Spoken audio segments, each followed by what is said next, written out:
Sick. Let's let my my audio catch up real quick just to make sure everything's good. Let's see here. We starting up? Should be any second now.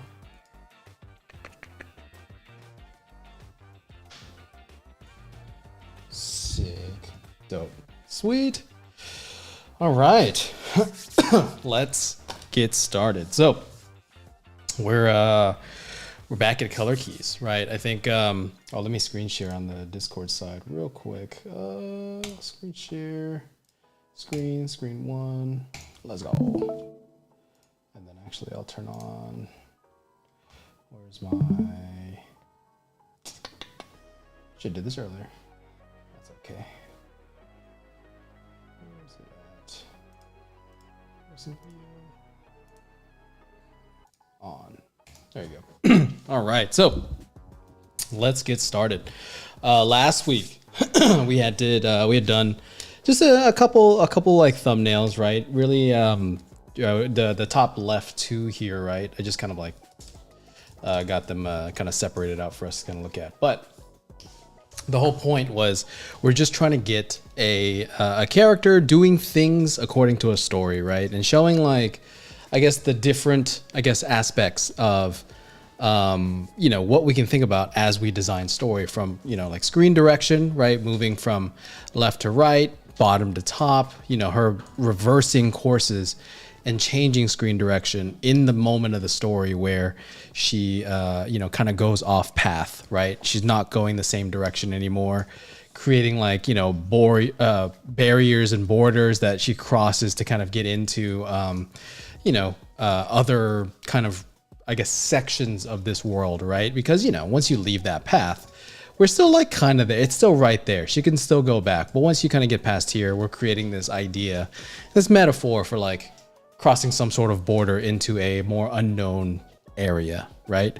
And then from here, I kind of did 4 more. Well, I did like 6 or 7 more, but I just kind of picked the last 4 that I that I'm gonna be doing. And I just kind of want to talk about those real quick as to show kind of, what I'm trying to do, right? So just like we just talked about, those two have that same directionality. Something else I wanted to point out, right, is that when she goes off path, I wanted her to kind of go down, right? I wanted it to feel like she's kind of like descending, right? She's kind of like going down into, something like the metaphor of like hell or something, right? Basically a dangerous place, right? And so when I did that, because this was, I don't want to say an accident, but it wasn't like fully intentional when I first did it. I just kind of liked it. And then from here, right, going here, we switch directions. We're still kind of going right to left, right? But we're kind of like straightening out just a little bit because I want to kind of set up this idea here. And I'll kind of talk about that when I get there. But the whole idea is she's kind of still going down the steps into this kind of deeper, darker area of the forest, right? And obviously I haven't like fully addressed lighting yet, but you can tell that I have been thinking about it to a degree, right?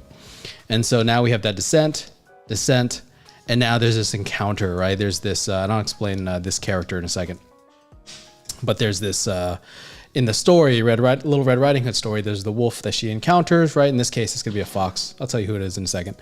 But we're still kind of going right to left, right? Just a little bit. And then from here, she goes to pick flowers for grandma.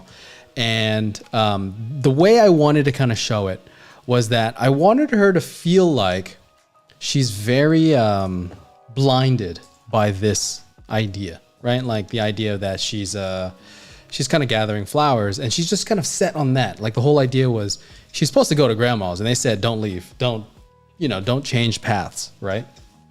And because of that, she, like any other kid does, gets distracted, right? And kind of starts going this way. And ultimately, I wanted this to be the goal, right? And like in the movies, when they open that briefcase and there's like the money or that light kind of shining out, you know what I mean? I wanted that feeling. It's super bright. it's maybe like dappled light, you know, or there's like a hole in the tree canopy that's kind of like shining a light on these flowers, and it's kind of like almost like she hit this kind of like treasure trove essentially, right? But I wanted the vision to be very obscured. It's really hard to tell what's going on in the back because technically speaking, she's blind right now. She's not blind, but she's, you know, not paying attention to her surroundings, right?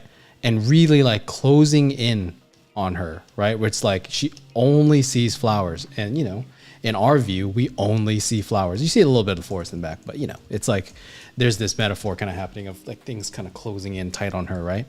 And then all of a sudden she realizes like, oh shit, I'm in this super dark, terrifying forest, you know?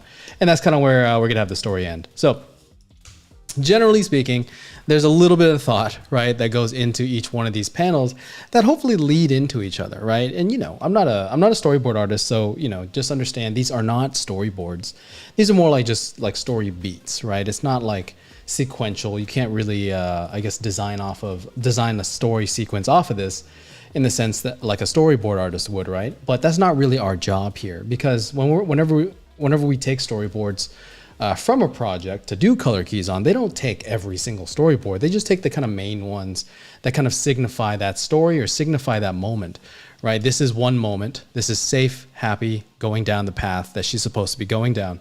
And then she makes a turn, right? We switch from one place to another, right? There's a transition zone between this location up here and this location over here, right? So now we have this transition piece that kind of shows that transition of light versus shadow, right? Now we're in like this kind of darker area. Maybe there's like dappled light here or something.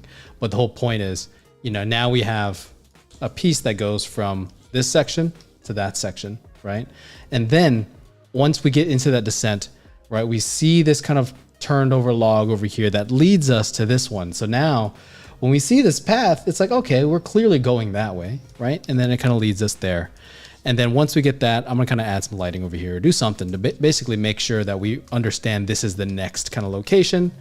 And then boom, right? We have this kind of darker corridor that we need to go down, but you know, we're in this kind of like bright field, right? And so the whole understanding is that we're just hitting the main points. We don't need, you know, the character and then the fox in this case interacting, and then like a close-up of their face, and then a close-up of his face, and then, you know, all the storyboarding elements. We just kind of need the main keys, right? Because whenever they kind of make this scene, or, you know, color grade and do all the stuff that they do, you know, it's not, you know, they don't really need everything. It's like, yeah, this whole scene is going to be generally speaking lit like this, you know what I'm saying? Or whatever we decide this week, right? So pretty simple. Hopefully that makes a lot of sense, but just understand, right? And I think the big difference between this and doing, let's say, like your own environment painting, just like the single painting, is that these work together, right? They're better because every single one of them link some sort of way, whether it's color, value, composition, they all kind of do something together, right? It's not just singular images that, you know, kind of look cool, which hopefully each one does look cool. But the point is, they all work together. They make sense. There's a story, and you have to be cognizant of it, because whenever we get handed storyboards in at work or wherever it is that, you know, we're doing these, you know, color keys from, they usually have thought of this already, right? It's just like whenever you do a project on your own versus like you get a project at work, there's a level of thought that's already kind of given to you when you're at work, right? So that's what's happening here. We have to create that because, you know, in a production setting, it's all planned out for you. It's somebody else's job to do that, generally speaking. So yeah, hopefully that makes sense. If there's any questions, just hit me up. Just type it in the chat, you know, put it wherever, and you know, I'll try to answer anything about that. But we're gonna be moving into lighting at this point, right? There's a little bit of lighting here. There is a general understanding of kind of what I'm trying to do with this. But we're going to take some of these and probably push it further. I'm going to kind of show you how I kind of elevate these just that little bit more before we get into color, right? This week and next week are a little bit weird in the sense that I wouldn't normally split things up like this, right? Because you know, at work, I'll jump straight to color from sketch to color, right? And so the ones that I would show in this case, right, would just be 6, I guess, colored thumbnails, roughly the same kind of quality, like graphic shapes with a little bit of gradients here and there. But for this case, I want to kind of slow it down to kind of talk about every important thing to understand, or not every, but most of the important things to understand about each kind of moment, you know what I mean? And how they kind of link up together. So that's why it is broken up. Just understand that as we're moving into this week, next week, and then the final. It's usually a lot faster than this. It's just, you know, we need to kind of understand the parts before we start running, right? So. But with that in mind, I got to pick one. I'm kind of like, I don't know which one to pick. There's like, I can do, because, you know, there's only 2 hours in the stream, so we can't do all of them, right? But we can do one of them, and then I'll just show the rest next week. Let's see. You guys in the Discord have a particular one that you're like interested to see me do? Hopefully it's not the hard one. I'm not going to say the hard one because I don't want you to pick it. Let's see. Because we already did we did the first 2 on stream. So I'm like, should we do that? I do, I think the bottom 3 are all really interesting. Nice. I dig that too. Let's see. All right, how about this? I'll do, I'll probably do the bottom right, because I do want to make a change to that. There's a level of information here that's not quite working as to like what I want to do. It says what it needs to say, but it's not like these trees are too straight for me. Because the language is kind of happening in these. I'll probably make that a little more interesting and vibrant. So we'll do that, and then we'll see if I have time for like this middle one, and then we'll kind of like show how I would take this a bit further. Cool, let's try that. Let's see. Oh, so before I do that, I did have this. I did kind of want to break down some of the stuff that I was thinking about. So we have this this little kid, right? You know, gender is to be decided, right? Little Red Riding Hood, it's a little girl, so you know, maybe I can keep it a little girl, maybe I can make it a little boy, but the whole point is, right? She was he or she was gifted this helmet, right? This samurai helmet that's red from her parent, her mom, or her grandma. In the story, Little Red Riding Hood gets her hood from her grandma, so maybe like, I don't know, maybe her dad dies in some sort of fight or war or something. And then, you know, she has that to kind of protect her, right? It kind of puts us in that same vibe. But there's this wolf. I have it written down here. Or not this wolf, this fox. Boom. So there's this wolf or fox called Haku Zolsu. It's this yokai in Japanese mythology. And foxes are kind of known to be able to shapeshift in Japanese lore, I guess. And what I wanted to do was kind of link it together somehow, right? Make something that's relevant, something that, you know, I don't want it just to be some normal wolf, right? Because we're changing the story scene. You might as well change the characters as well, or slightly, to kind of make that match just a little bit better. And the cool part is, in this story, the wolf is able to shapeshift, and it's a funny story. It's actually hilarious because in the story, he's getting hunted, or like there's this dude that's like setting out these traps to catch these foxes, and then he's basically losing all his friends and family. So he like transforms into this this monk to tell this guy like, hey, you know, we shouldn't be killing foxes and animals because that's not the Buddhist way. And then essentially like pays him so he doesn't need to hunt for the furs anymore. Eventually that dude runs out of money, and he goes to the real monk that he was shapeshifting as to ask for money. But to not get caught up in the lie, the wolf like transforms into that monk too, to like, you know, I guess like kind of save his lie essentially. And it's this whole thing. But anyway, I thought that was really funny. And that's the kind of character that we're going to be having here, right? It's going to be this fox character. And maybe he can have some magical things to him. I do want to design the character. I want to kind of do a quick pass at it. I don't know if we'll have time to do it on the stream, but I will show up with the character. Maybe we can kind of break it down and kind of show what I think about. Again, I'm not a character designer, so you know, we'll see what happens. But yeah, we'll kind of like take that and kind of go from there, right? And the reason I want to explain this is because as like you're going through your project, don't just think about the step that you're on, right? Don't just, you know, sit there and be like, okay, cool, I have my story points and move on, right? No, like think through the entire thing, because you know, in a project, especially if you're working in a production or whatever, there's other factors that are at play. There's other things that you can kind of, I guess, introduce into a project. So, you know, try to be vigilant about that. Try to understand that there's more to a project than just, you know, I guess just doing your part, right? So anytime that I get a chance, I try to think things through just a little bit further, right? Same thing happened during that camera project. Same thing happened during the dune buggy. Same thing that happened during the kind of centipede painting. It's like things kind of adapt and things kind of change, and you want to make sure at the very least it makes sense. You're pulling from the lore of the culture that you're referencing, right? I'm pulling Japanese lore from a Japanese location versus like a Viking creature or something. You know what I mean? Like it doesn't quite make sense if you do it that way. But little things like that really do go a long way, right? So, all right. So before we jump into this, what I want to explain, right?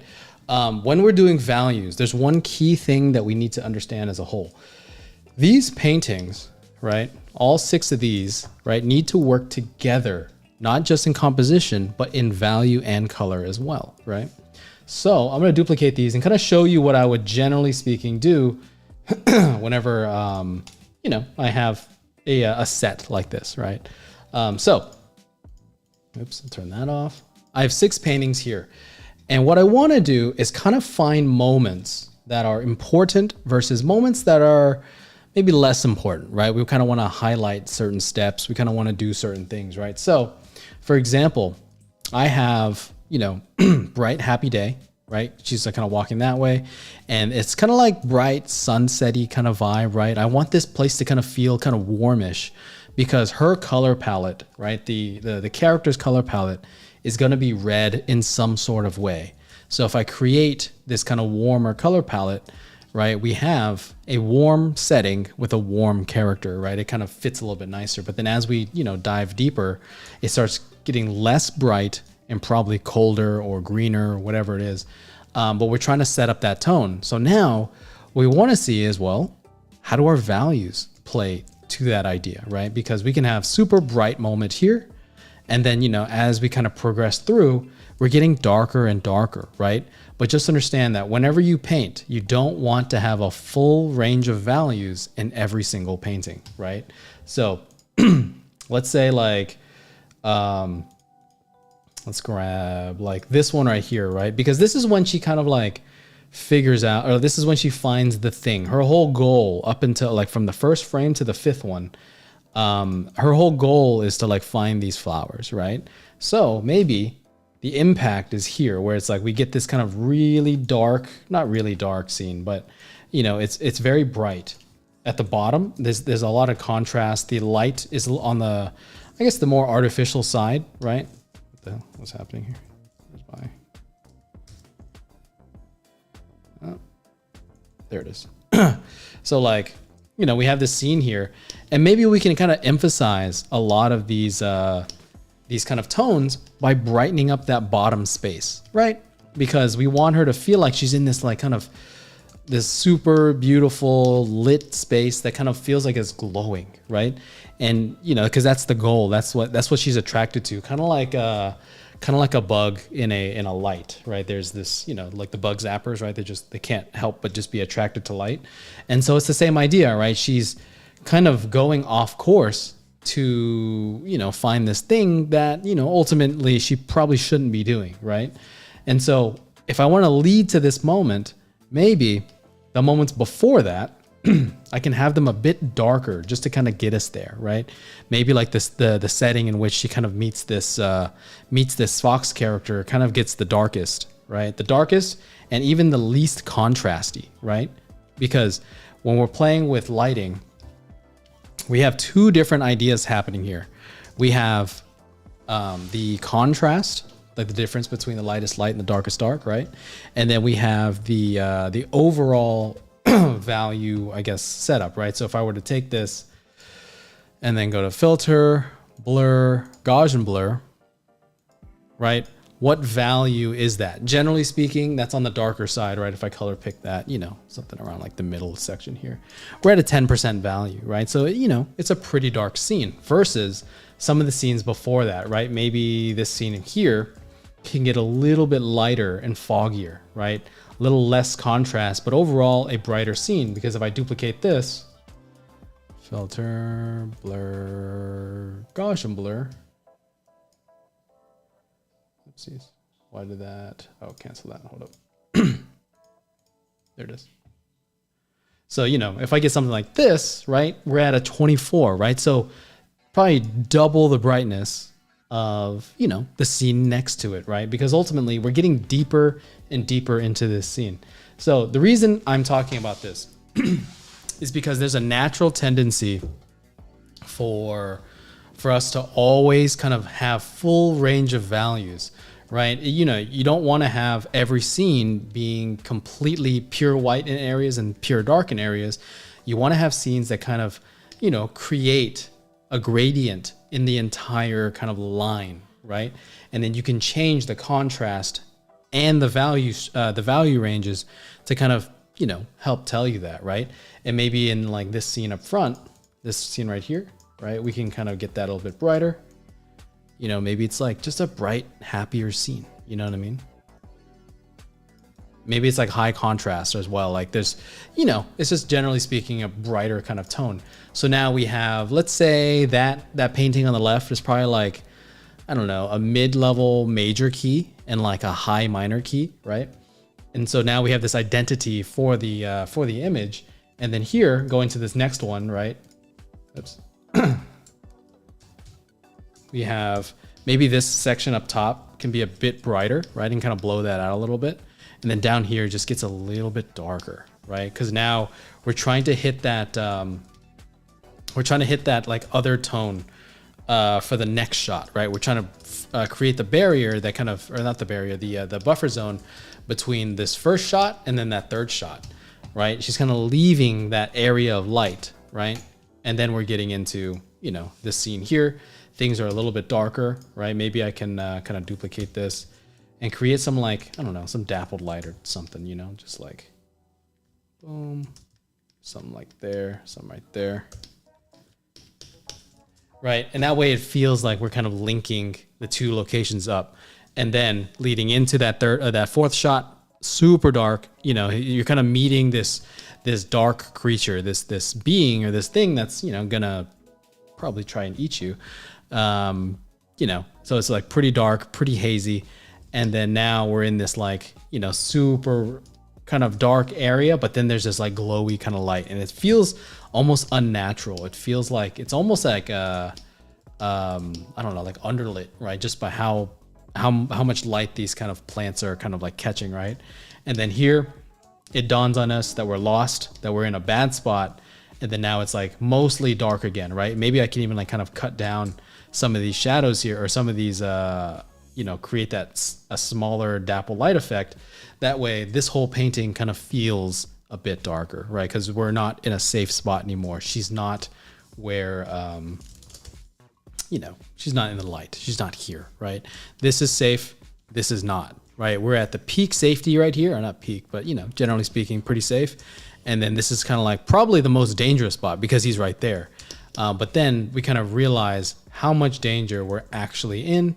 And there's this huge space showing us how small she is and then showing us how deep and dark this forest actually is. And she's probably lost at this point. You know what I'm saying? So little things like that you can kind of use to help tell your story, right?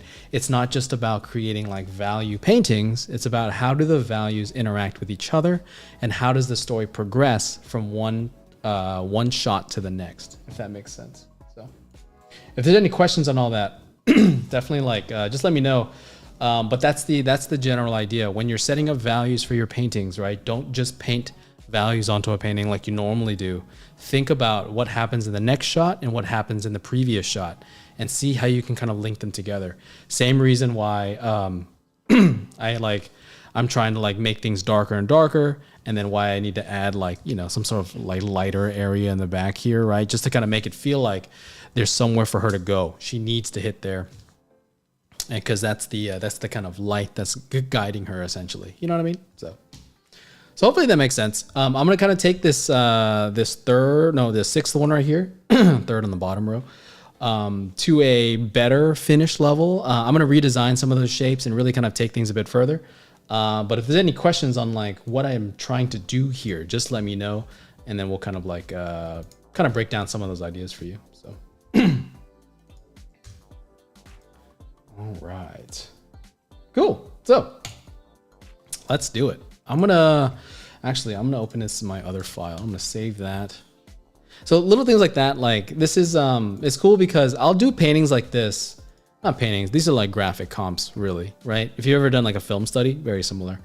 So I'll do it like this, and I have a general lighting in mind, but whenever I do it, I'm not like fully focused on values quite yet. I'm really more focused on my graphic reads and my general composition understanding. But then, you know, I'll just kind of flatten everything down really quickly. I'll make some quick indications, right? I'll just kind of grab a paintbrush to kind of like make sure I'm in line, right? Just like, oh yeah, maybe there's like more stuff over here. So it's like, oh yeah, there's like places that I want to be, where there's like, you know, little pieces of dappled light to make it feel like this area kind of has that interest, that has that idea that we're going to bring into that in that next frame. But do it quickly here. That way, whenever you get into your original painting, you're not having to like, you know, sort through like a million layers. You're not having to change a bunch of stuff.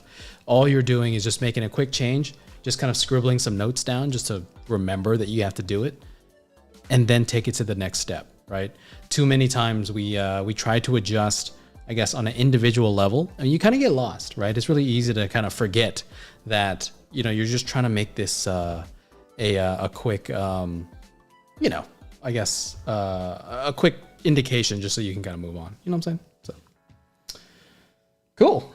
That's enough talking. We've been talking for 27 minutes straight. Let's get into this.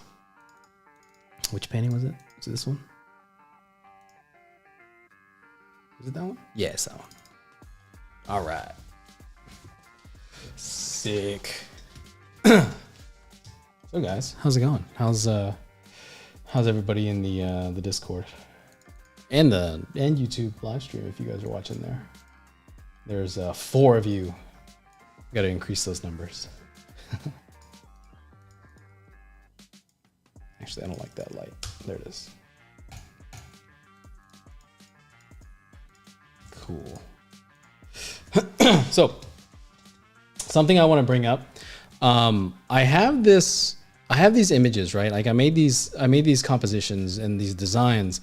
But one thing that I didn't really care about for this first round, right? And it doesn't truly matter, like you could do it however, but I didn't really pay attention to my location that much, right?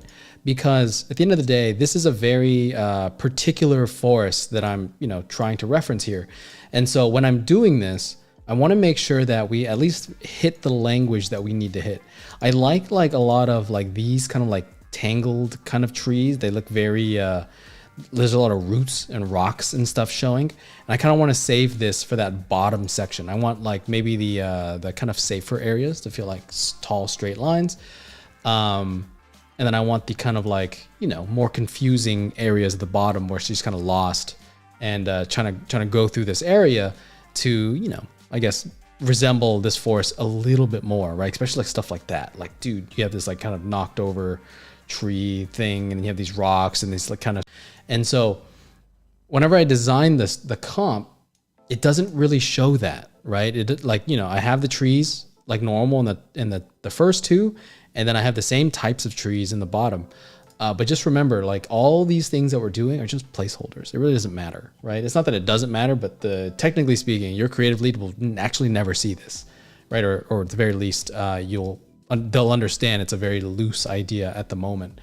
So I try not to burden myself with too much design information in the beginning, because, you know, the amount of thought that needs to go into the comp as a whole, right? There's already so much of that. I'm already thinking about story, composition, lighting, color. directionality, all those things that we've talked about. The last thing I really want to worry about is like my form language, which I have a location for. We already know. All I have to do is apply it at this point. And this is kind of where my brain is, you know, a little more relaxed. Everything is, generally speaking, easier to kind of do now than it is, I guess, whenever we, you know, kind of start. Because anything I can take off my plate in that beginning phase, I'll, you know, I'll try to not handle then, right? Same reason why we kind of break things down so much into different kind of processes. So, all right, let's group that. Actually, hold up. That's flowers. Shadows, I don't need that right now. I'm kind of like disassembling my painting real quick. So, this is kind of what I did. If you want to kind of see how I went about this, oh, don't look at that. I set up a ground plane. I kind of got rid of this thing there. And then I started just building my trees, right? One at a time. And then one row at a time, right? So like, you know, we're going deeper in space. Very simple setup. And then ultimately the farthest back kind of row. And then from there, just add a little bit of set dressing just to make it feel less, you know, whatever. And then from here, the lighting is all done on one adjustment layer, right? I don't really want to, I guess, set this up to, like, you know, I don't want to commit to anything too quickly. Because sometimes they're like, oh, hey, that image is pretty cool, but can you change the lighting to be like more bright, more happy, or whatever it is? You know, I can kind of do that a lot quicker versus kind of going into each layer and like just individually brightening it up, in which that you can do that for sure. It's nothing wrong with that. But just remember that, you know, we're just trying to get the idea down, right? It gets us pretty close. It's just an adjustment layer. I can turn it off. I can turn it on. I'm not committed to anything yet, right? So it's just a bit of flexibility on my side versus, you know, I guess, trying to, you know, bake everything in on the first try, because there's always changes. There's always changes, you know? So let's see. Actually, let me grab this. No, actually, I don't need to grab it. It's the same one. Oh. Do you guys want to talk about anything today? Is there any questions or concerns or stories? I'd love to hear, I guess, how everybody's doing in terms of like job hunting or any industry things you're kind of learning as we're kind of going through this. I do have some stuff like usual that I want to talk about, but I'd love to leave it open first before I start ranting and you never hear me stop talking. So let's turn that off. All right, let's grab a photo. Boom. One thing that I really enjoy doing is like whenever I'm trying to like, because I have this comp right here, which, you know, is pretty easy. It's just a bunch of trees, right? I'm trying to find, I guess, an image that, you know, I guess roughly hits kind of what I'm thinking, right? In terms of, you know, just the general kind of vibe. And so whenever I'm doing this, I'll just literally just grab it and just drop it in and just see what happens, you know? I'll draw on top. I'll remake the shapes, you know, like this is pretty cool. I actually might want to, I kind of want to save this for the bottom left shot there, right? Because like all I got to do is just add that bigger log inside of it and then your fox is there, right? So I'm going to save that for later, but like shots like this, that's kind of cool. I like that, dude. Oh, this is kind of cool. Let's see. I like this shot where we're kind of at the bottom and we got to like climb back up because, you know, like we talked about, she's at the bottom of this forest and she's kind of lost right now. And I guess the journey up is kind of really what I want to start showing. Even though in this comp, we kind of have something that's, you know, flat, right? We can still change things. We can still add things. Obviously, if you're in production and, you know, they're giving you stuff, it's, you know, it's whatever they gave you. But for now, right, I just understand this comp can change, you know. So I'm gonna do this. Oops, is it going? There you are.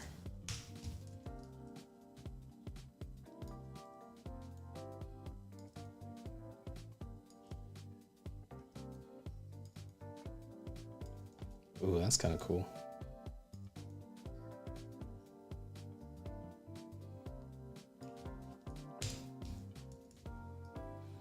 Finn Down says, have you ever done any color keys for gameplay or just animation and cinematics? For gameplay specifically, I don't think that exists, but I mean, there is a color key for the level itself. Like, so for example, whenever we're designing, like, you know, for a location, there is I guess a tone or a color palette that is, you know, I guess, generally speaking, like, you know, there, you know what I'm saying? Like the whole idea is that there is something that the player is experiencing in terms of, like, you know, a color palette. So we do design that. That is a thing. Is it like expressly a color key? You know, it's hard to say. I wouldn't exactly call that, like, I guess, color keys as heavily as, like, let's say like animation or like film, right? But you are designing the colors for a moment, and they are designed with purpose, you know? So there is a, you know, I guess a general idea of, you know, a color palette, tone, story, while following all of these same ideas, you know what I'm saying?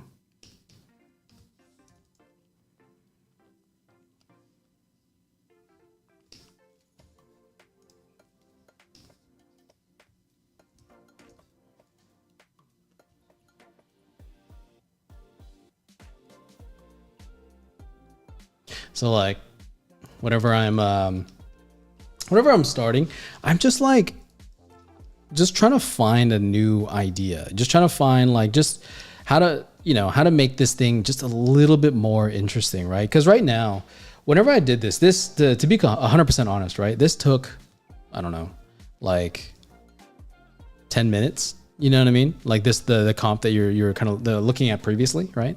It took about 10 minutes to kind of get to this stage. So not a lot of time commitment to kind of like throw away here, right? But, you know, the whole point, the whole reason I do that is because, you know, there's so much information. There's so much stuff to kind of think about whenever you're designing your scenes, right? I just don't like thinking about design or, you know, like, I guess, form language too much whenever I'm doing all of my, I guess, compositions and all those things, right? If you've seen my work before, you generally know that's true, where it's just a placeholder, right? A tree is a tree, right? You know that there's going to be a tree there, so all you really have to do is just make sure that you design it later, right? And that's what I'm doing here.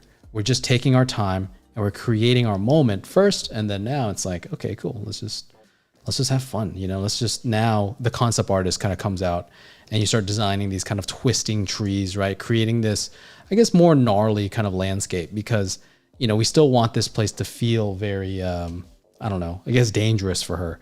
And especially because as we go deeper into this, this location, right, things start getting like more and more gnarled and tangled. And you know what I mean? It feels like a web almost, you know? And that's what I'm trying to create. That's really what I'm trying to show as we're doing this, right? But take it one step at a time. Don't overwhelm yourself with too much information, because that's usually how you kind of end up, I guess, not kind of having, I guess, good enough ideas in your scene, right? Because, you know, if there's like 50 ideas going on in your head, it's really hard to juggle all that. But one solid one, right, will really kind of get you to where you need to go. So, ooh, maybe there's like steps. Maybe there's like, not like steps per se, but like rocks. Because we still want her to feel like there's this sense of, I don't know, I guess, elevation and traversing she has to do, you know, and really like kind of give her a path, almost like a game where, you know, whenever you see whenever you play a game, there's like, oh yeah, there's that place you got to go to. There's these, you know, there's that path that's literally leading you to where you need to go. And, you know, it's the same with a lot of this stuff. You want to make it feel like you're going the right direction, or that she needs to go to a certain place, because, you know, it's,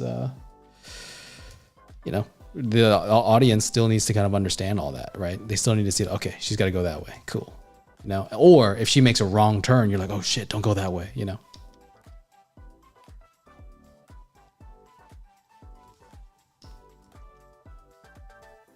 Speaking of drawing, I'm drawing right now. That's the reason I'm saying it.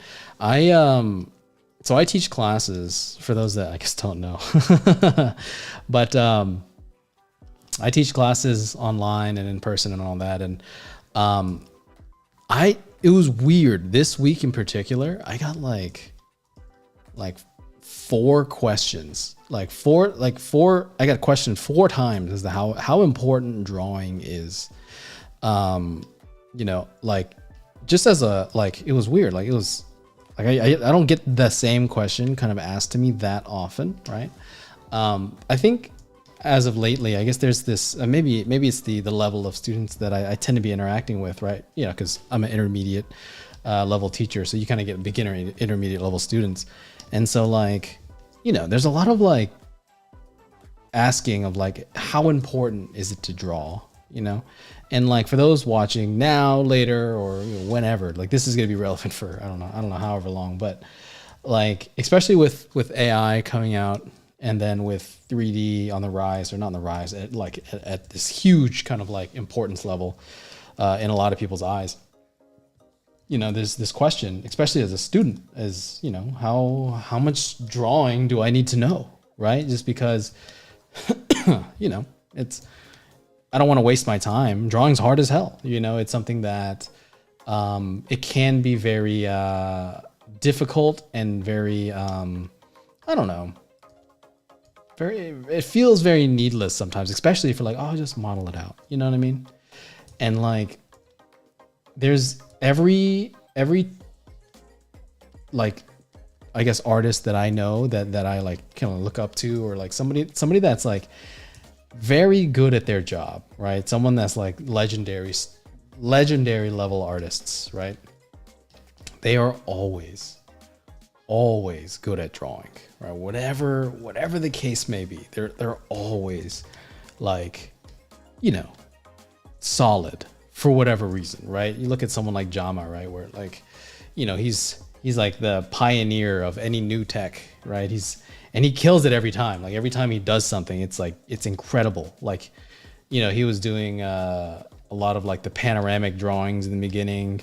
One of the first people that I heard of actually using VR in production, really hitting a lot of the Blender stuff, amongst other artists. But like, the stuff that he does is incredible. It's what I'm trying to say, right? And then you look at his drawings, you're like, oh shit, no, he's just really good as a whole. It's just like, there's just this level of artist that I really do honestly feel that if you're not good at drawing, you will never hit, right? If you can't draw very well, there's a level of artistry that you just won't get to, right? Just because there's something about it, that understanding of form, that understanding of, I guess, seeing, the ability to like comprehend, forms and things, right? That, I guess, just painting or just modeling or, whatever you're using, or just AI, I guess, that you just, I have not seen anybody get to without being able to draw, it's, I don't know. It's very interesting because I get that question so often. And this week, I got it 4 times. I was actually honestly surprised. And like, because drawing is tedious, right? Drawing's like, even me, like look at this like shit stain of a freaking drawing that I'm doing right now, right? Like it's not good. It's not really that impressive, but all I'm doing is I'm just scribbling on a page. I did the same thing that I did during the centipede drawing, right? I think it was like week 5 or something like that. Last year during the last year's live streams, and like I just traced a photo, and then eventually I started just morphing it into my own thing, and it's just that, and I'm not taking this to a line drawing phase, but what I am doing is, I guess trying to get forms out, just so I can kind of plan things a bit better. So it really is like such a big, I guess, thing to really kind of nail down, right? Just being able to convey form and understanding, right, before you get into anything else. Because there's this I had this sculpture teacher whenever I first started. His name's John Brown. He's one of my most favorite teachers that I've had, and he starts off the class by saying, like, if you can't draw, you can't sculpt it, right? He's a sculpture teacher, like clay, right? And like that stuck with me like forever. And luckily I don't know, maybe I'm a freak, but I really did enjoy VizCom a lot. Like a lot of like, you know, just perspective and boxes. Like that shit was dope. I loved it. Like it was probably pretty weird, but whatever. And like luckily, like I guess I kind of fell into that a little bit easier. Maybe because I'm a little more technically minded versus like story feely minded. Like I had to like kind of grow into that. I had to like learn how to do that as an artist. And shit, sometimes some would say I'm not even that good at it. But I had to like grow into that whenever I kind of first started, and it was an interesting journey. But I'm glad that I was like forced to like, or not forced, but I like, you know, just drew things a lot, you know. So if you're an artist, if you're a growing artist, if you're somebody that's like starting, just learn how to draw. Just figure it out, right? It's not hard. It just takes a while, you know, and draw like things that you enjoy, because once you kind of get good at it, once you understand kind of what you're doing at a fundamental level, things get so much easier. Life, like, I don't want to say like figures itself out, right? That's overly dramatic, but like, you know what I mean? Like, being able to communicate what you want to communicate is freaking massive, you know? So I don't want to rant too long on this, but I have been getting that question a lot. It's very, like, I got in like a couple forms where it's like, there's the idea that, is like, do I need to learn it kind of thing, right? Where it's like, you know, yeah, you do, right? But then there's the like, but I don't want to like zoom in to like really figure things out. You know what I mean? Like, a big problem that I have, you know, me specifically, but that I get a lot is, oh, how tight do my images need to be, right? Because, you know, I always tell people like zoom in, like if zoom in past 400%, so I'm at 400% now, and start figuring shit out.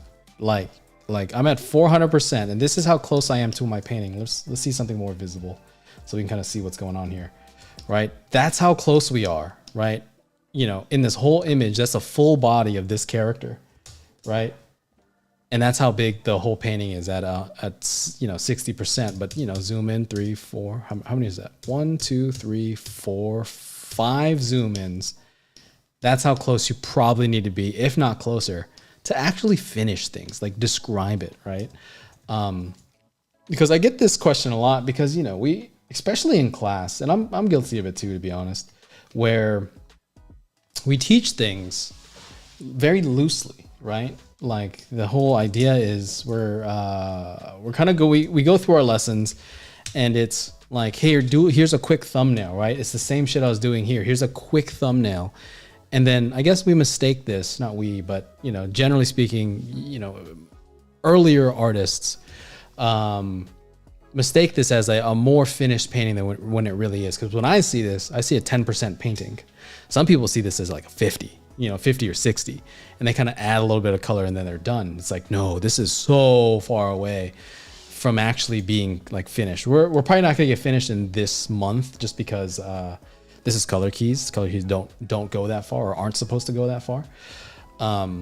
So, you know, but just understanding that, like, you know, to be an artist these days at all, you really have to know how to finish things, how to really render, right? Because I think it's a skill that I guess we don't really focus on when we're in school. And it's a skill that is one of the most necessary things when it comes to, I guess entertainment design as a whole. You know what I'm saying? It's really, I guess it's not shown as much, because you know, the loose paintings, the super like indicated loose gestural paintings is really what gets the views, right? It gets the clicks, right? It gets the people, like, you know, they feel all hot and bothered whenever they see this painting, and they're like, dude, look at those juicy brushstrokes. You know what I mean? It's like, yeah, it's cool, but it's not useful for production. Not for your level, you know? Because we'll see people like, you know, super insane high level of artists doing these things.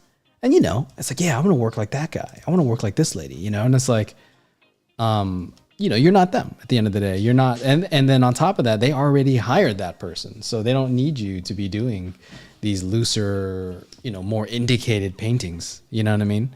And I guess as students, you know, we kind of mistake that often with, oh, this is how I'm gonna work. I have this kind of loose art style that is very appealing, but you know, we kind of get to actually working, and oftentimes they never ask you for those types of paintings, because somebody needs to build these things. Somebody has to kind of, you know, go out and make this thing, right, with like a modeler or a whole, even an outsourced team. Like if they outsource their production to a different country, right, they'll send your concepts and they got to build it. And if you're like super loose about it, it's, I don't say impossible, but it's not very feasible as to like being able to build that. You know what I mean?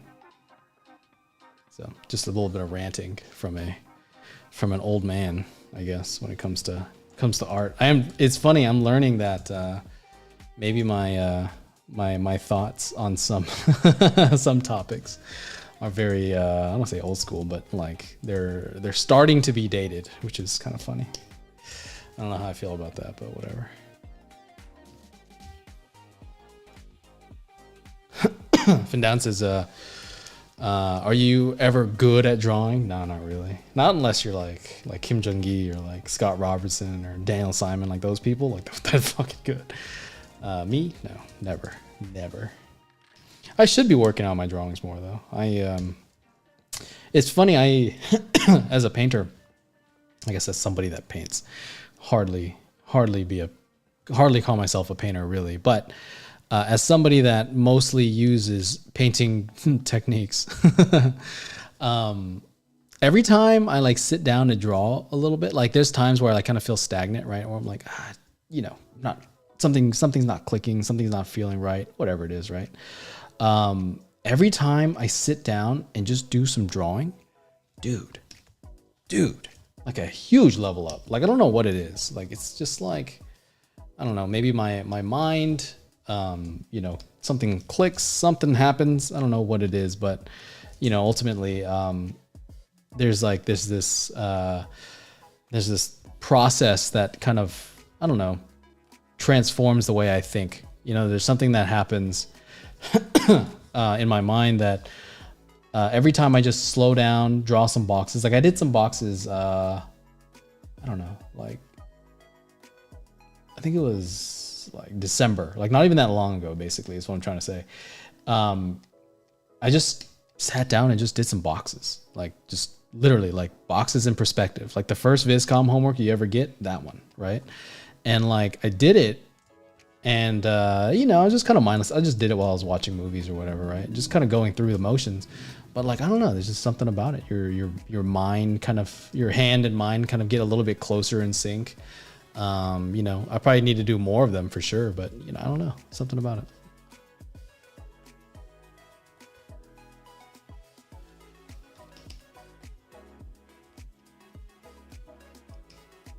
Yeah, there is always more to learn, right? There's a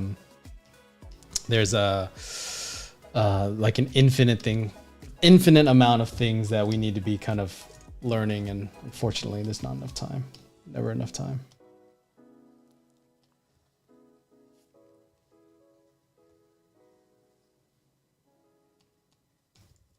Yeah, you guys in the Discord are quiet as hell. What's the point of being here if you're not going to talk, right? I don't call you out like that, but come on, guys. Come on. What's going on? What's up, Lauren? See, man, the one we needed most before the Fire Nation attacked.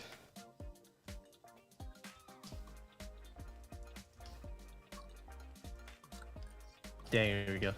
I was like, how dare you put it on a spotlight like that? Come on, man. You got free question time. You know, it's like all these things you could ask. There's nobody asking stuff. It's like, why am I doing this?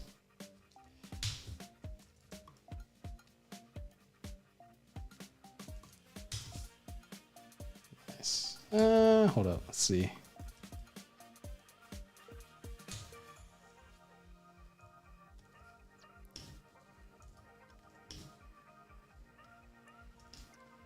Not really related to color keys, but what's in your plans for this year? In my plan, dude, this year, man, is a bit weird. So I can't say 100% right now because I don't truly know. Because it could be expand this to whatever degree I can, or it's literally like none of this, right?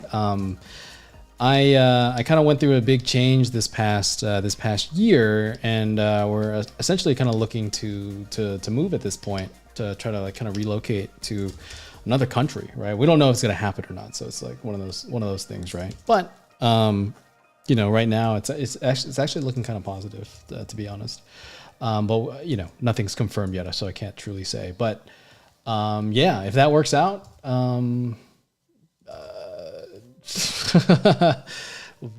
be figuring that out. If not, then hopefully, you know, or either way, I guess I do want to take this stuff a bit further, right? And what I want to do is I want to start kind of doing more things that, you know, people kind of want, right? Where like, you know, just ask, right? Because I think there's like this idea where like, oh yeah, it's just whatever thing that Kenny's gonna show is what we're gonna learn. Like, just ask me to demo something and we'll just do it. You know what I mean? Like it's not so formal as I guess the way we're kind of like, I guess, treating it right now. So and I said this during like the live stream plus feedback towards the end. So but yeah, for anybody that wasn't there, right, it's a lot of like, if there's anything in particular that you want to learn, right, we'll figure it out. Let's just do it, right? This is something where I want this to be like anything that you want to ask, right? We'll just try it. Obviously, if it's like, hey, can you teach me how to UV unwrap this character? Yeah, you're on your own, buddy. You know what I mean? Like, there's not not that I can't help you, but you don't want my advice when it comes to that, right? But you know, if there's things that you see me do, the kind of work quality that you're trying to aim for, right? I would love to kind of show that in some sort of way, right? Just, I guess, at the very least, demystify some of the things that we're trying to do. So, you know, it's whatever it is, right? Just ask, just figure it out. And it's funny because I put it out there and I get like one or two like requests ever, right? And half the time it's like, oh yeah, we're covering that right now, you know? So just for everybody watching, for everybody that's gonna watch, anybody here now, like this is for you, right? These streams, like I could be doing this on my own, right? Which, you know, sometimes with the amount of questions we get in the Discord, it feels like I'm doing it on my own, but, but, you know, it is something where this is your chance to kind of, to ask, talk, do whatever it is that you want to kind of get ahead in whatever it is that you're trying to do, right? Because at the end of the day, I truly do feel like there's not enough content out there really teaching us how to think, right? There's a lot of like teaching us how to do. There's like, you know, there's every tutorial on every way to paint something, right? Every way to render, every new technique that we want to know in terms of like 3D and all that. But there isn't enough, I guess, professional knowledge just out there yet, right? Just because to be a professional is actually difficult as all hell. Like it is fucking hard to get to that professional level. And it takes a certain level of thought to actually get there. You know what I mean? To actually, you know, I guess work and develop these skills. So anything that you're wondering, you know, because I can kind of spout on and talk about whatever, but at the end of the day, it's like I don't know what you're kind of missing. I don't know what information that you're kind of particularly looking for. You know what I'm saying? So, but with that in mind, I did want to make some videos and stuff. I've been a little busy with some freelance and various things lately, but that's actually wrapping up soon. So I wanted to start making some topics and just some things that we can kind of like, I guess shorter format content, not like shorts as much, but like, you know, just videos on like things that we can talk about. So if there's any requests or anything, like leave it in the comments, ask me here, send it to me, whatever, right? You know, I definitely want this to be something that people can actually, you know, grow with, you know, something that we can use and, you know, figure stuff out with, you know, so.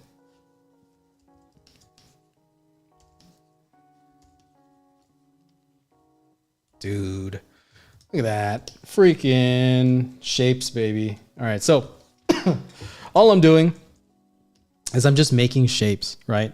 The understanding is I just did this shit sketch and I was like, cool, let's just make it into something. I followed some of it. I didn't follow all of it. And I'm going to kind of smooth things out and make it better. But the whole point is, you know, I'm just trying to make a path that doesn't really look that easy to traverse, right? We're just trying to make something that's like, oh yeah, you know, this little girl, this little kid is going to have to travel through this to ultimately get above that line again, right? We're trying to get from the bottom floor here to the top floor essentially. And she's going to have to kind of walk through all of this. And because in the concept, right, we kind of have her here, big, dangerous place. That's all we're trying to represent. Big danger, little person, right? And then now I just want to make it seem harder, right? Because, you know, when you look at it, you're like, okay, cool, just walk straight, you'll make it, right? But now it's like, okay, it's not that easy, right? Same idea, different shapes, right? And things that are more in line with what the reference is kind of showing, right? We'll get a lot of these textures, or hopefully get a lot of these textures, and start kind of working in some of these different, I don't know, different shapes and things like that, you know, so.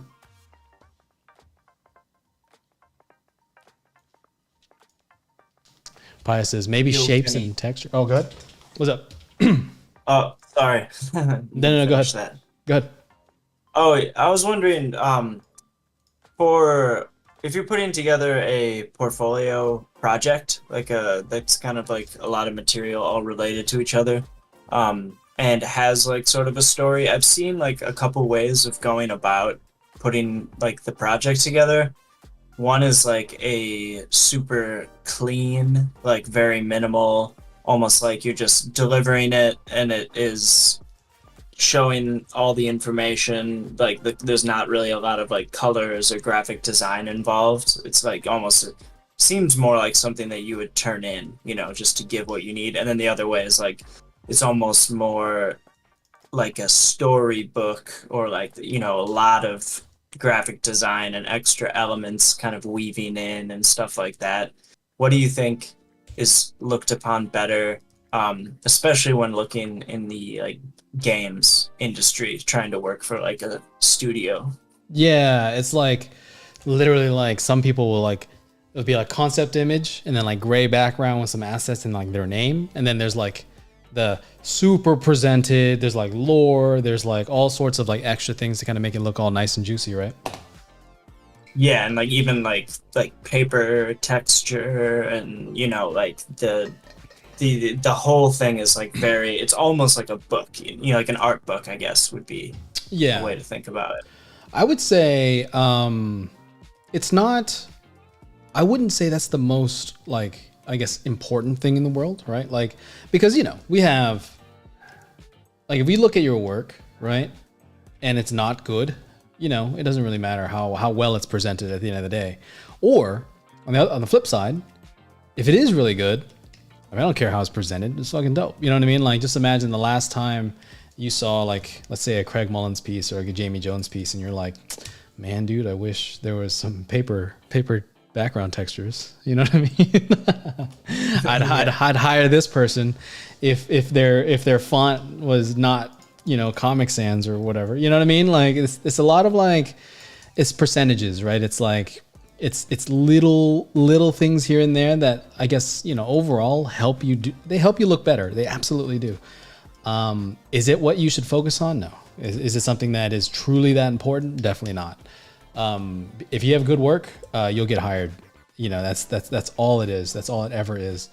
But these little kind of things, they do help sell it a little bit more, and it makes people happy when they do see it. But it's not like, you know, if you didn't have it, if you're in a position where your presentation, let's make this clear. Your presentation has to be at the very least decent. Because let me show you what I have to deal with on a fucking daily basis. I'm not calling anybody out, but if you do it, you know who you are. I'm gonna duplicate this so I can delete it as soon as I can. But this is the kind of shit that, like, you're a psychopath if you do this, right? Okay, I have one thumbnail. Sweet. I need to align 4 thumbnails, right? You're like, okay, cool. I'll do that, and then, you know, I'll just kind of like do this. It's like, and then I just kind of like do like, I don't know, something like, I'll just do this. I'll just stretch it and I'll make it fit. I'm like, what the fuck is wrong with you? You know what I mean? Like, who presents like this, right? And I don't want to say it like that, but like, dude, I see this so often and I'm like, what are you doing? Like, why would you think that's okay? You know? And it's like, dude, just make it for everybody. If you're ever doing reference, I'm going to do one right now, right? For everybody here. And we're going to nip this in the bud, right? As soon as we can. Let's get 1, 2, 3, 4, 5, 6 right here. Okay, cool. I have a bunch of references here, right? And I don't have pure ref because I'm not a punk, right? I don't use crutches like that. But so if you're assembling a reference page, and I understand, I know that they're different sized. All you have to do is make one side of all of them the same, right? So I'm just picking the vertical and just making them all the same. You grab it like this and you do that, and then you scale it down, and then boom, there you go. That's your first row, right? Let's do another 6. Let's do another 3. You take these 3, right? Little things like this. So this is a long tangent, but this needs to be said for everybody that does this, because you're not. This is like, I will legit not hire you because of this. Like, not you specifically, Riley, because you're good, but others, I mean, I don't know. And some of you guys, I'm like, I'm cool with you. I'm just when it comes to your presentation, I'm not cool with you. Little things like this, where it's like, just make the heights the same. Just do that. Just boom, dude. Look how good that looks, right? And then make sure the spaces in between things, make it look good, right? You see how this one on the edge is a little bit bigger? I'm gonna scale that down, right? Just little things like that. Be an artist, be somebody that designs, be somebody that, you know, pays attention to these small things. Because something that I noticed, you know, I'm doing this right now a lot because for those that don't know, I'm putting together a book. I've been receiving images from some of you, and you know, it's these things where if you don't pay attention to the small things, I've noticed that you don't pay attention to the large things either. There's a lot of, like, you know, little things like that where it's like, dude, looks so much better, so much better. What is these little things that really go a long way? So when you're doing your presentation, right, this is the minimum that you have to do. Blank page background, right? And you have your images like so, right? Group them together so they can move accordingly, right? Scale them nicely on a page, make them, you know, even sided on whatever, and then put your name, you know, put your name wherever your name needs to go, right? And it's just like that. Super easy, very efficient, and it does what it needs to do. But it's the little, like, you know, weird cutouts and screenshots of things. And that's very bad. So if your presentation is like that, yes, it does matter. But if you're at a bare minimum of like, hey, this is about kind of where we're like needing to be, it doesn't matter. Because if you're in a scenario where the difference between getting hired is your presentation, you're probably not getting hired.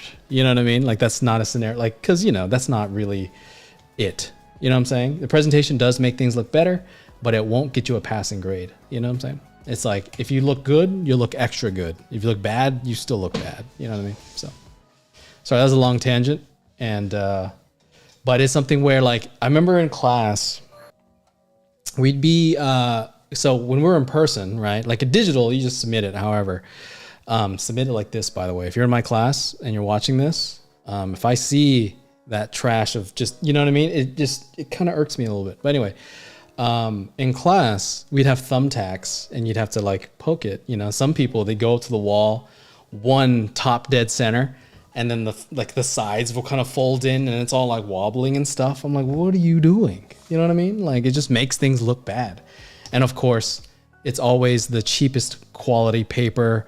Things are kind of wrinkled. Things don't look good. It's things like that where it's like, if you're not paying attention to those little things, chances are you're missing a lot of big things in your project as well, you know? So that's a big rant, but presentation be key. We tell them that the work had to be land straight instead of going like different tilted on the wall. What'd you say? The homework when you put on the wall can be tilted. Had to be like. Oh yeah, dude. Right. We had to bust out like fucking levels. Like, had to make sure, and we had like 4 people check. Like, dude, that shit was for real, man.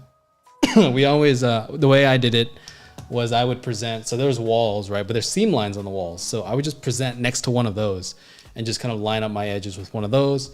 4 tacks on each page, same color, right? We're not doing like one red tack, one white tack, one clear tack. It's all clear, all white, you know, all reds, whatever. And then you just make your stuff look good, you know? It's little things like that. And it sounds funny. It's something where it's like, it's not a big deal, Kenny. What's wrong with you? Why are you so mad about this? But I've noticed the same people that make those mistakes, right, are the same people that miss perspective cues. So, same people that miss like texture whenever they're painting, like when you throw a texture onto your painting, right?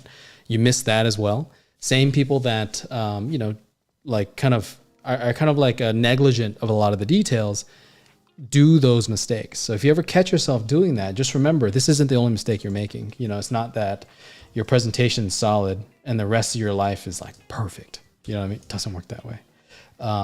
It's a bigger sign as to you're very negligent about details, and you really want to make sure you're not, because our job is details. You know what I mean?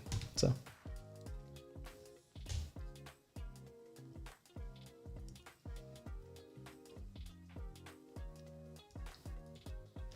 Sorry, that was very aggressive.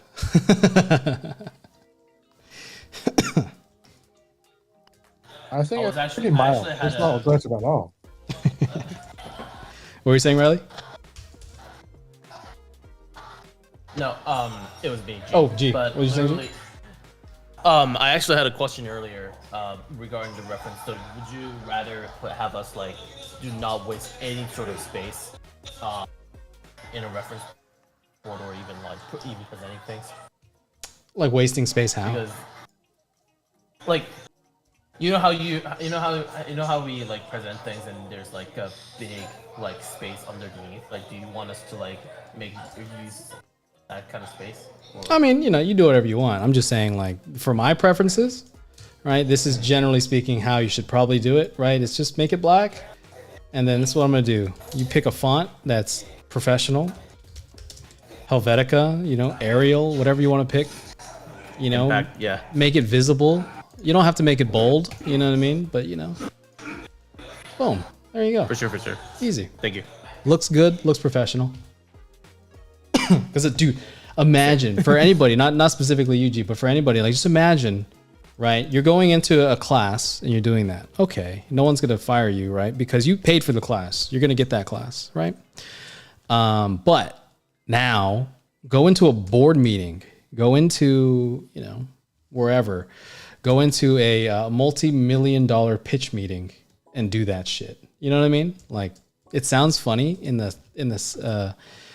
setting of a class where it's like, yeah, you know what I mean? It's like, it's whatever. I'm a student. Who cares? You know, it's like, we're just kids, man.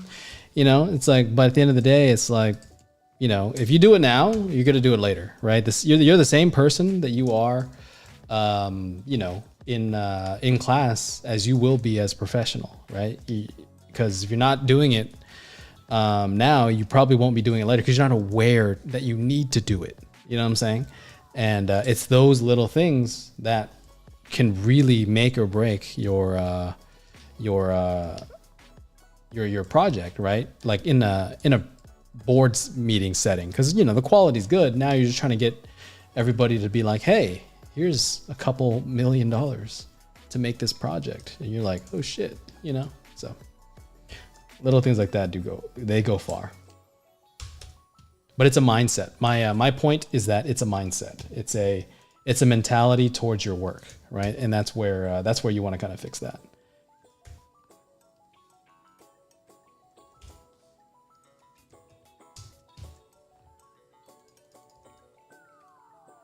Boom. All right, let's go.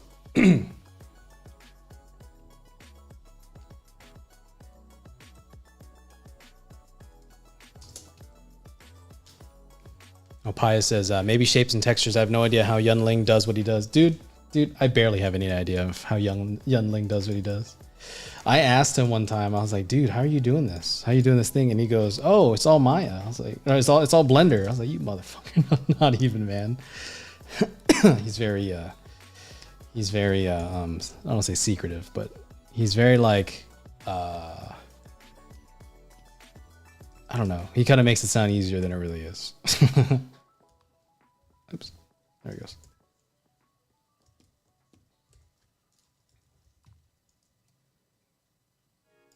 Sick.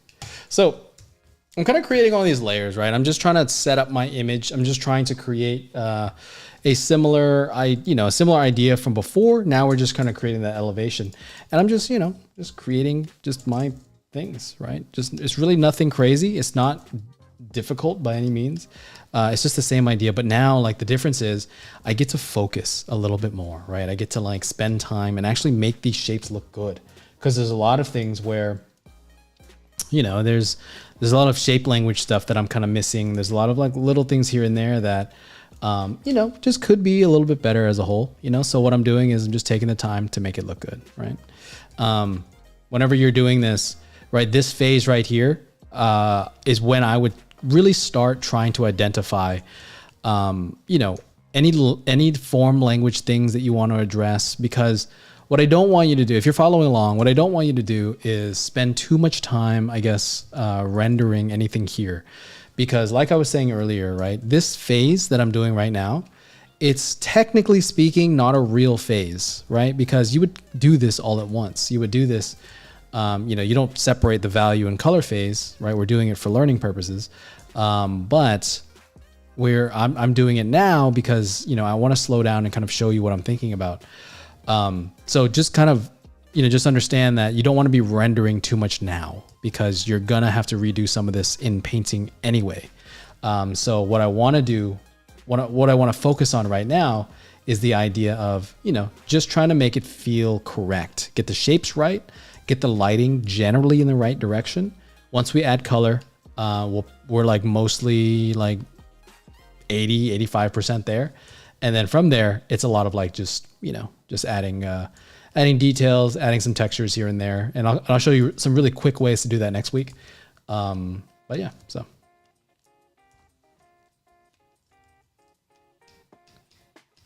Sick. Let's go. Sick. All right, cool. I wanted this wall thing to kind of be there. So generally I kind of have the shapes where I want them, right? I'm looking at this and I have, ground plane, bottom plane. I want this kind of like little stream of water to kind of be relevant. It's just kind of like wet, and I just want her to be splashing through it essentially. And then there's going to be some sort of like obstacle here that she needs to get over and then go out, right? So it looks difficult. There's a task here, or that you're kind of inherently seeing. So just kind of understand that whenever I'm making these decisions, we're kind of building on the psychology of what we're seeing, right? We're seeing a difficult path, so it feels like a difficult path, right? If you kind of make things like a flat plane like we have here, right? It's, you just walk through, right? But the challenge in this case is going to be a little bit of like the environment as well, right? Especially because we have such a cool forest, right? This, I think it was the Arashiyama forest, and like this place is sick, you know what I mean? But just imagine getting like lost in this kind of dark, like sunset version of this forest. That would be terrifying, you know what I mean? Like it looks cool now, but just imagine, dude, like just, you know what I mean? Like there's a lot of dark shapes there, especially like an area like this. It looks cool in the daylight, but at night, not so cool, right?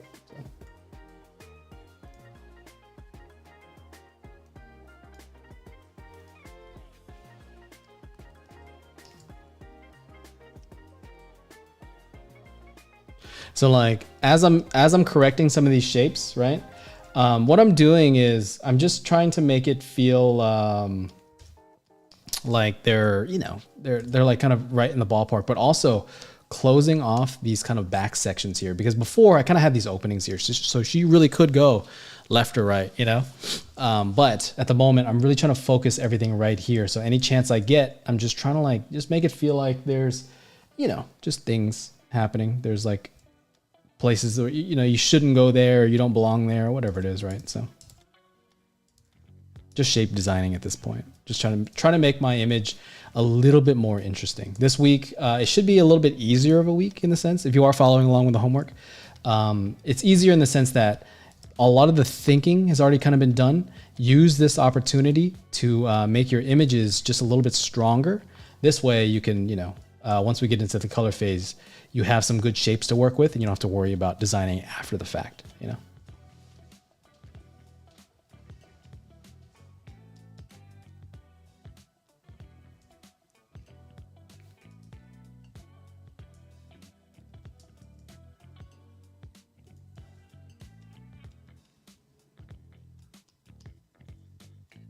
What's happening here? Wrong layer.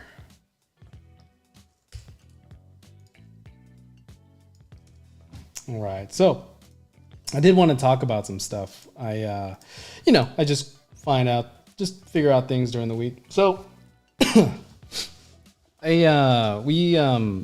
we're talking. I was in a hangout earlier this week in my Discord, and we're just talking about like work stuff. You know what I mean? Things that like, you know, maybe you can like expect during work. And it's funny because you know, a big reason why I do this, like a lot of the streams and stuff, is because I think the expectation and the understanding of what we do as concept artists just isn't there, right? We don't quite know what a concept artist really does and how the job actually like functions. You know what I mean? Because there's a lot of things that just never kind of get talked about, especially in a class.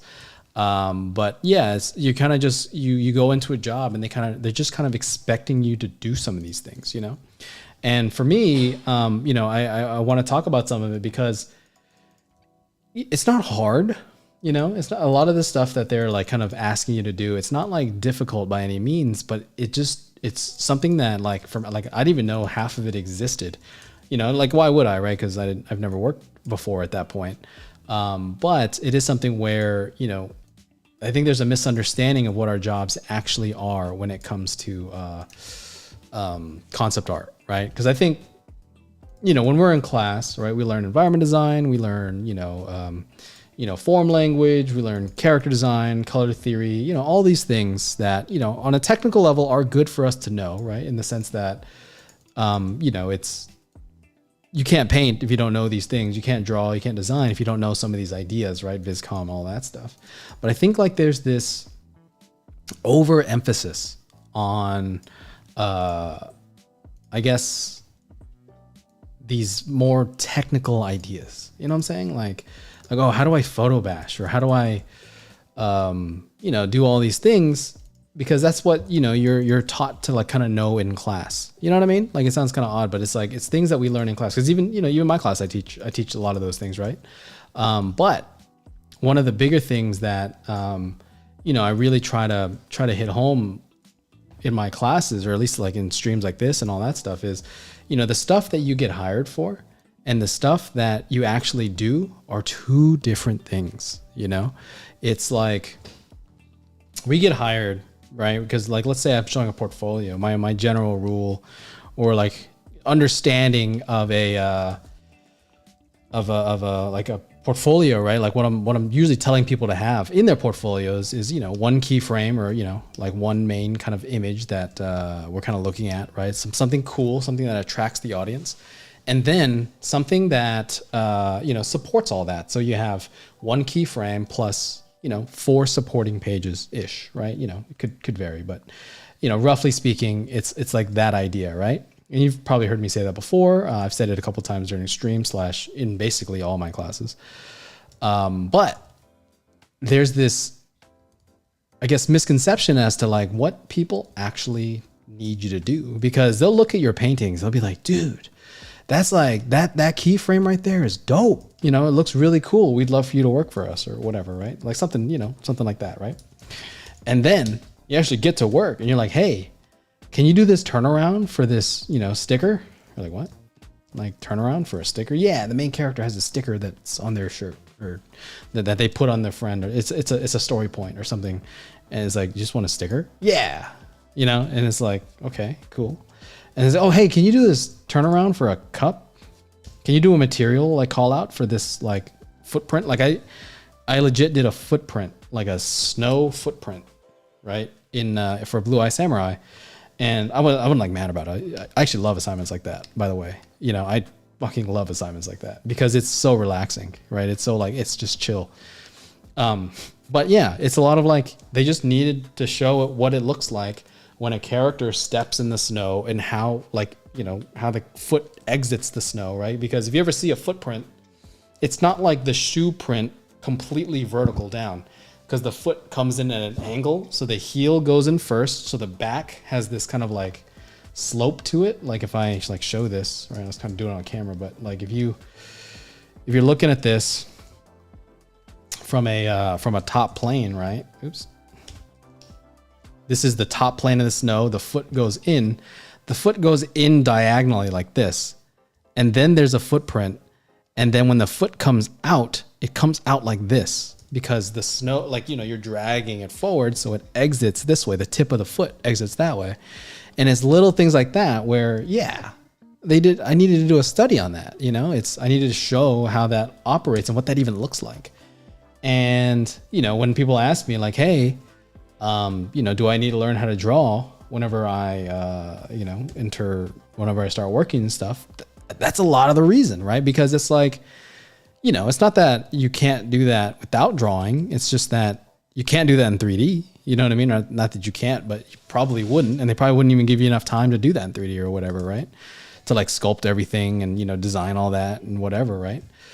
So it's a lot of those types of things, right? And whenever I talk to some artists, I guess there's this, I don't know, this understanding that whenever you get hired for what's in your portfolio, you're going to be doing exactly that. And sometimes that's true. Sometimes it is that. Sometimes you are doing those things. But a lot of times you're doing just random ass stuff. Things that you're like, why does anybody need to do this, right? Why, you know what I mean? It doesn't make sense if you've never seen or done it before, you know? But that's the job, right? That's what we do. I did a bunch of emojis at one point. I did a bunch of coins. I did, you know, character skill icons, which, you know, they're actually pretty fun. I'm not knocking them or anything. They're kind of a blast to do. But it's a lot of those things. And if you're not really prepared for that, it can be kind of difficult to adapt to things like that, right? Just because, you know, you just never even heard of that idea before. You know what I'm saying? And the reason I say all this is because I've had friends that go into a workforce and they, you know, they get hired for a certain reason and they get told that, but then when they actually start working, you know, you just do what they need you to do. It has nothing, like, you know what I mean? It's just like, hey, we need this right now. Can you handle that? And if you can't, you know, it's oftentimes, it's not personal, but they just can't use you for anything, right? There's no use for you at this point in the pipeline. So you can get let go pretty quickly because of that, you know? So it sucks, but just, you got to know that about our jobs, right? The concept art field, especially in the more entry level fields, you probably won't be seeing a lot of the things that you see, you know, like in portfolios, because that's not what people want to show. You know what I mean? Like, oh, I did this, you know, turnaround of a hairpin. You know, it's like, that's not a portfolio piece that you're trying to show to everybody, but you got to do it, you know? So I think there's a big misconception as to like what concept artists actually do, right? Oops, there you go. Cool. I think whenever I first started, especially like going into like I guess a more like normal studio because I started at an outsourcing studio, so you know whatever jobs came in is what we did. But whenever I went to like a normal like I guess normal production type studio, especially like one that produces their own products, it was very interesting, especially like kind of seeing what like junior artists are like generally kind of do, and then like you know I guess seeing all these. I guess seeing how hard it is for some of them to actually to kind of cope, right? Because whenever I was I was working at one of my earlier jobs, you know, we had artists come in that were you know like in a 3D sense very skilled, right? Very like you know when you see their portfolio, you're like wow, this person's sick. You know what I mean? It's like dude, that's gangster. Like it's some of the coolest work you've ever seen or whatever, right? But then right when it comes to like oh hey we just need this quick like you know quick render of a gun, we have the 3D from the modeler or whatever, right? And that's another big thing too, right? It's like we have the model from the production team, right? We already modeled it because there's a 3D modeler on the team.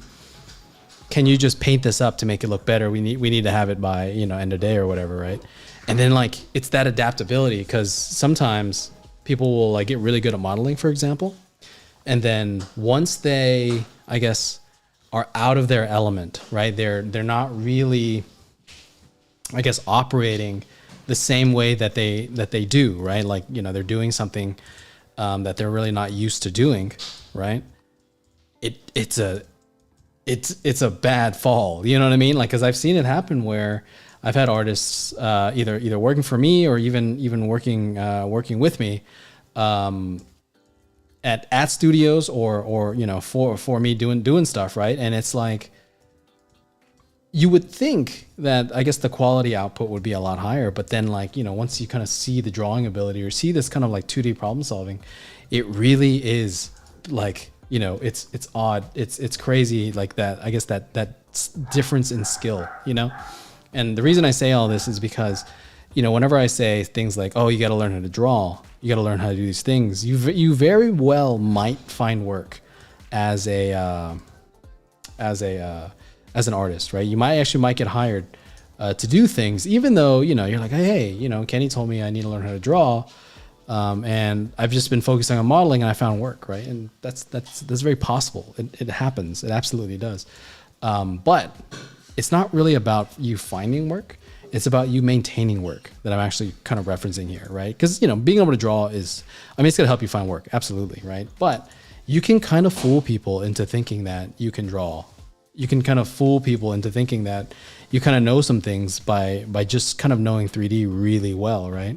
But it's not until you actually get into the workforce where you kind of start figuring out like, oh, that's what he meant. That's what they're talking about, right? Because just little simple things like just, you know, just quick renders, quick explorations, thumbnails and stuff like that. It kind of becomes like blatantly obvious. Like, I guess your fundamental level whenever you're kind of like told to do these things, you know. It's really eye-opening. And I think like if you can kind of avoid that, right, get to this point to where you can make images with and without 3D, you know, you're going to be in the best position possible, not only to, you know, find work, but also kind of maintain work and kind of build that relationship with, you know, whoever you're working with, right? Because a big part of like, I guess, working for me isn't just the fact that you're working, right? It's the fact that you're working with people that can now trust you. You know, you're hanging out with people that, you know, eventually, hopefully, are going to find you the next batch of work, right? Because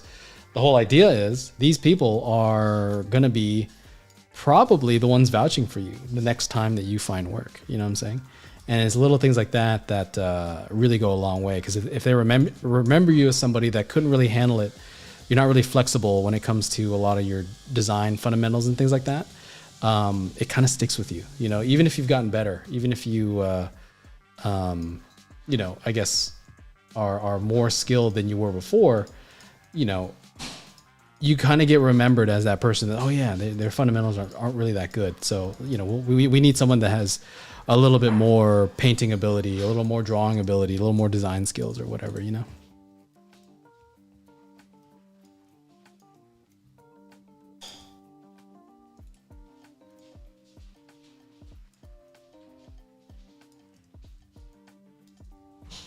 dude.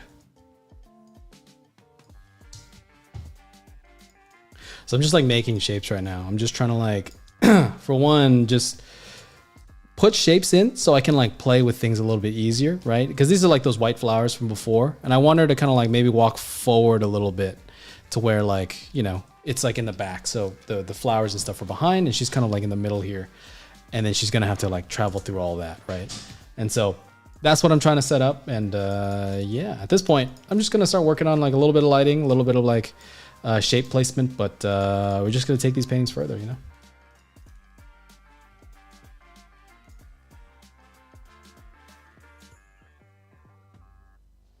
Steph says, so you're saying that it's best to be a jack of all trades instead of master of one.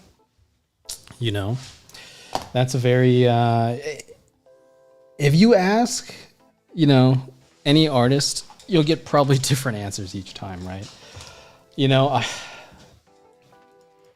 it's really hard for me to answer this, I guess, with my full opinion, right? And the reason I say this is because, hold on, let me get some water. The reason I say this is because whenever I work, right, like I guess my skill set as an artist is a jack of all trades, right? Because I do a lot of stylized work. I can do photoreal work. I can work from pre-production all the way to post-production, right? I can do like blue sky development all the way to matte paintings. So I don't want to say I have the whole entire production pipeline under my belt, but I mean, I kind of do, right? Like I've worked in a lot of those different scenarios. I'm not the best at all of it, right? And I'm not even good at most of it, you know what I mean? But I can do a lot of it, right?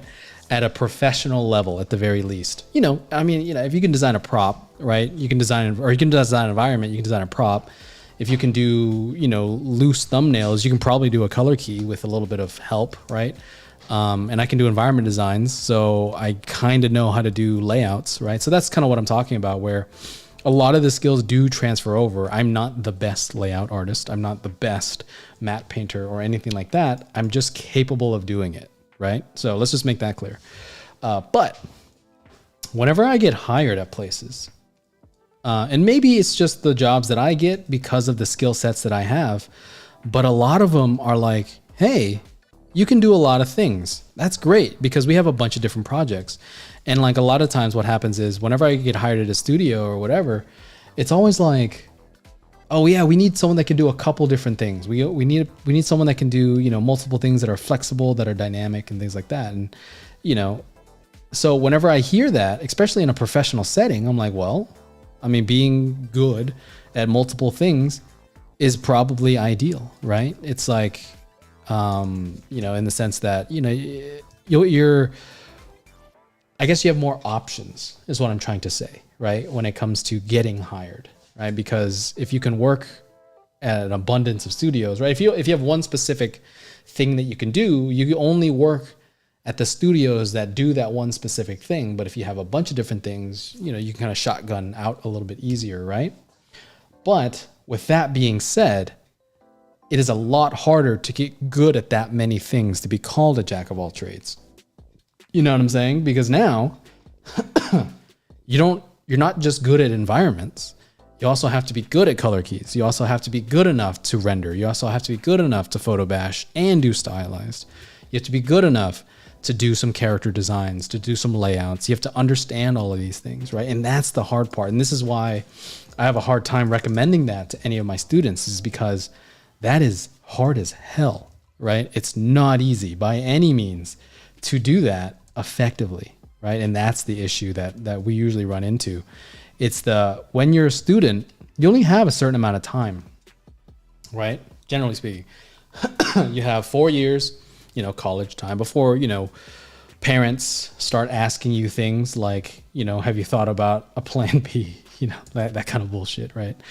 You only have a certain amount of time before you start getting these questions. And it's a lot of pressure to put on yourself to be learning everything under the sun, you know what I mean, to then find work. So the reason that we tell students like, hey, get good at one thing is because you only need to get good at one thing to actually find work. Because once you find work, you're good. You know what I mean? Like you can spend all the time you want because you have infinite amount of time now, right? You you have money coming in, so the pressure to, I guess, find work isn't there anymore until where you can actually now slow down and begin, I guess, skill building and doing your stuff, right? So if you're somebody that is a jack of all trades, focus on one or two things, right? That's what I usually recommend, is because you can do all of it. Absolutely. You can but just come back to it, right? Find the thing that you're like particularly good at, right? Maybe for the start. And then after that, go in and be like, oh, hey, I want to, I want to do some characters. Cool. Just do some in your spare time. And then hopefully you find some work for it as you're kind of working as an environment designer, or vice versa, right?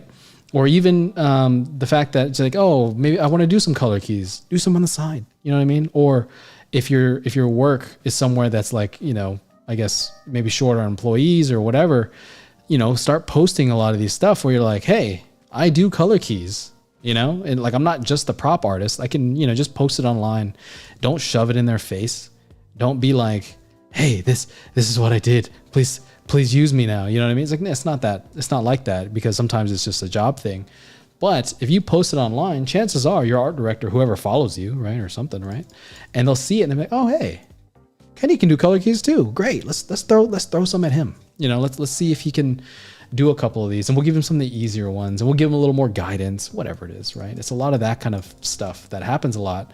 And so, for me, I can't recommend saying like, hey, be a jack of all trades, because I was a jack of all trades since the beginning, right? Like, I was somebody that kind of had a portfolio that was kind of everywhere, which I'm going to tell you right now, fucking sucked, because you get a lot of like, oh, so what are you good at? I'm like, I don't know. You know what I'm saying?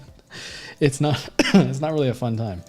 Luckily, during my, I guess, time working, I was using that time to kind of get better at certain things. And eventually, it's at a point now to where most things that I do, at the very least, right, they'll hire me for a certain idea where it's like, oh, hey, you're good environment design. Great. Oh, wow. You do a little bit of character too. Great. We can use you for that.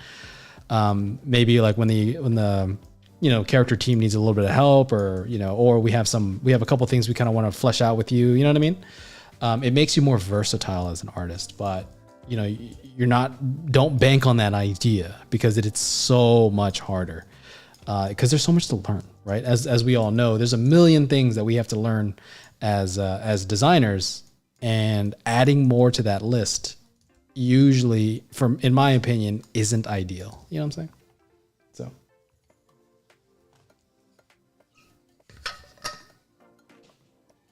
I think something that's interesting to me is the industry seems very full of contradictions. If you want to be able to work well in it, yeah, like you have to make a portfolio for things, but then you don't end up doing the things that you do in your portfolio for the job. Yeah. Do you have any, like, I guess, because it's also like very new kind of industry, you have any hope or idea that maybe like it'll balance out someday and it'll maybe be a little more, like, I guess, beginner friendly or something, where you don't have to know like an infinite amount of information to be able to enter a little bit? Yeah. To be honest, man, I don't know if I can answer that, right? It's like, because I think right now the issue, one of the bigger issues that I'm seeing a lot of is the reason why it's becoming more and more useful, because back then, right, like they could hire you for one specific role and then you'd be fine. But nowadays there's a lot of, I don't want to say abuse, but there's a lot of like, hey, you can do multiple things. Cool. We'll hire one artist for two roles, essentially. Right. And that's bad. You know what I mean? And so when you are able to do a lot of things, you do run into the issue. And I actually saw Steph asked that question and thing. I'll answer that in a second. But it's a lot of greed that actually drives that, which is unfortunate, right? So I don't know what the answer is. I don't know how, I guess, we can make that better, right? Because, the issue is, and you see it a lot nowadays, where it's like, they had me doing, especially like storyboard artists. I see that a lot, where it's like, oh, they had me doing, storyboards, animatics, like timing and editing and all these things. And it's like, like traditionally that's like 4 different roles, but in reality, like these job titles, like, hey, can you do these 5 things? You know, and it's really bad. It's actually not a good thing at all. And so, you know, do I have an answer as to how to fix that? No, I don't. The only thing I can say is this is what's, I guess, getting people hired now. You know what I'm saying? I'm not saying it's right or wrong. I'm just saying that this is the way they're going about, like the way I've been seeing that things are kind of functioning, so to speak. So, you know, I would say this: if you're somebody that I guess has a lot to offer in terms of skill sets, right? Make sure that you're somebody you're doing something to, I guess, I don't know, like get compensated for that, right? Because at the end of the day, they know that if you do, you know, 5 different things, 10 different things, right? They're saving money with you, right? Because if you're good at 2 different jobs and they hire 1 person, right, they saved money on that one thing. I'm not saying it's right or wrong, but I am saying that is a reality of what's happening in a lot of studios, right? And so, you know, if you're somebody that is in that situation, get compensated accordingly, right? Fight for your rates, fight for, you know, tell them, hey, you know, like, cause they'll ask you like, hey, why do you think you're worth this rate? You know? And it's like, yeah, cause I'm saving you money on, you know, 5 different people, you know what I mean? Or I'm doing these things. And that's, you know, I don't know how to, you know, fix these issues, cause it's really up to the production on how they spend their money and this and that. But I think for me, it's something where, you know, you really got to just make sure that you understand how valuable an artist actually is, and do these things, you know, I guess with that in mind, you know what I'm saying?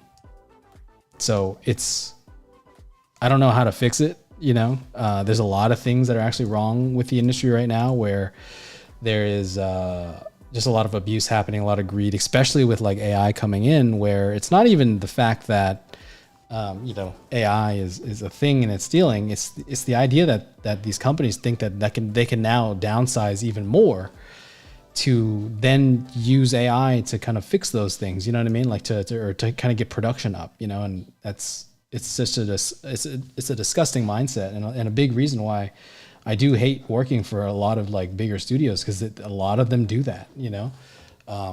It is something that we have to be aware of, right? You can decide whether you're okay with it or not, right? And if you're not okay with it, you know, I would say do something about it, right? Like I've said no to jobs that have asked me to do some of those things, and I'm like, yeah, I'm just not cool with it, you know. Not like AI, but just like certain like job roles where they're like asking you to do like 50 different things, you know.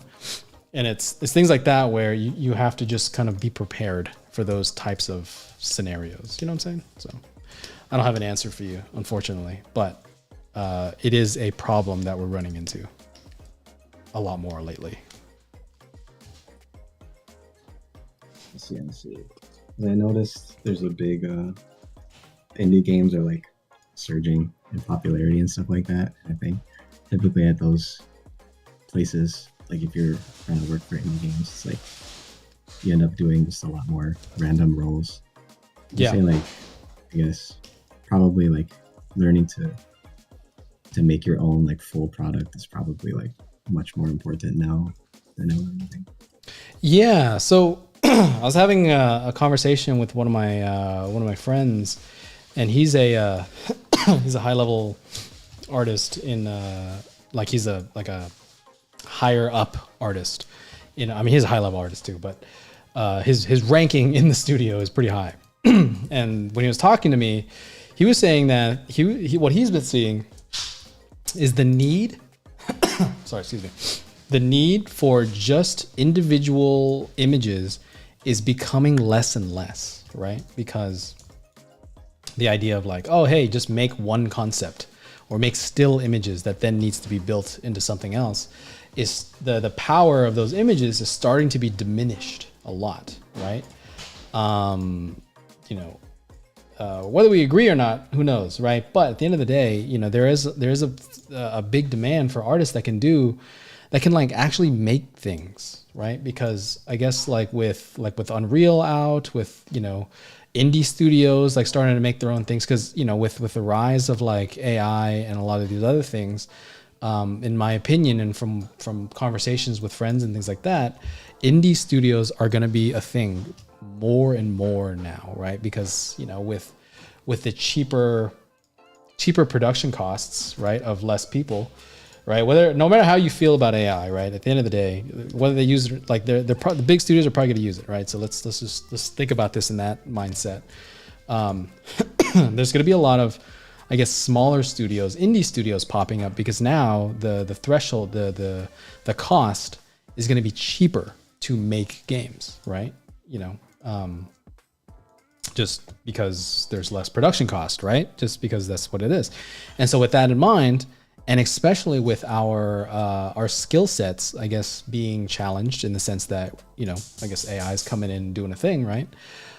What skills do they probably need? They probably need people that can kind of contribute a little bit more to that vision, right? They probably need people that are able to, I guess, kind of create more images, or create more than just images when it comes to projects. You know what I'm saying?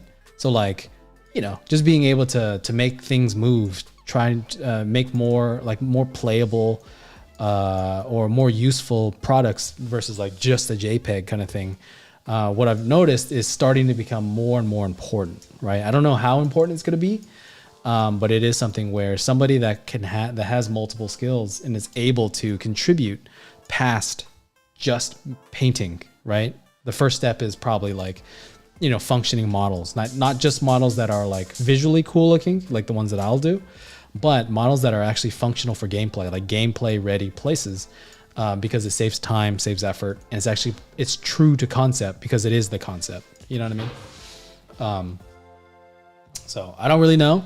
I can't, it's something that I can honestly say. I don't know where things are going in that sense, but that is from some of the conversations that I've had with some friends. Just it's what we've been seeing in a lot of instances.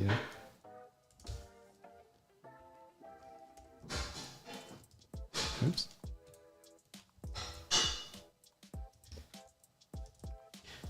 I wanted to answer for Steph as well. So it says, you're saying that it's best. Oh, sorry, not that one. At this point, it's is your usefulness abused by a company/studio? It can be, right? And this is what I was saying a little bit earlier, where really understanding what your usefulness is, right? Because when it comes to like, I guess, working at a place and they're like, hey, you're pretty good at this thing, right? You're I guess you're capable and you can do multiple things, right? So, we'll have you do a couple different things, right? And that's fine.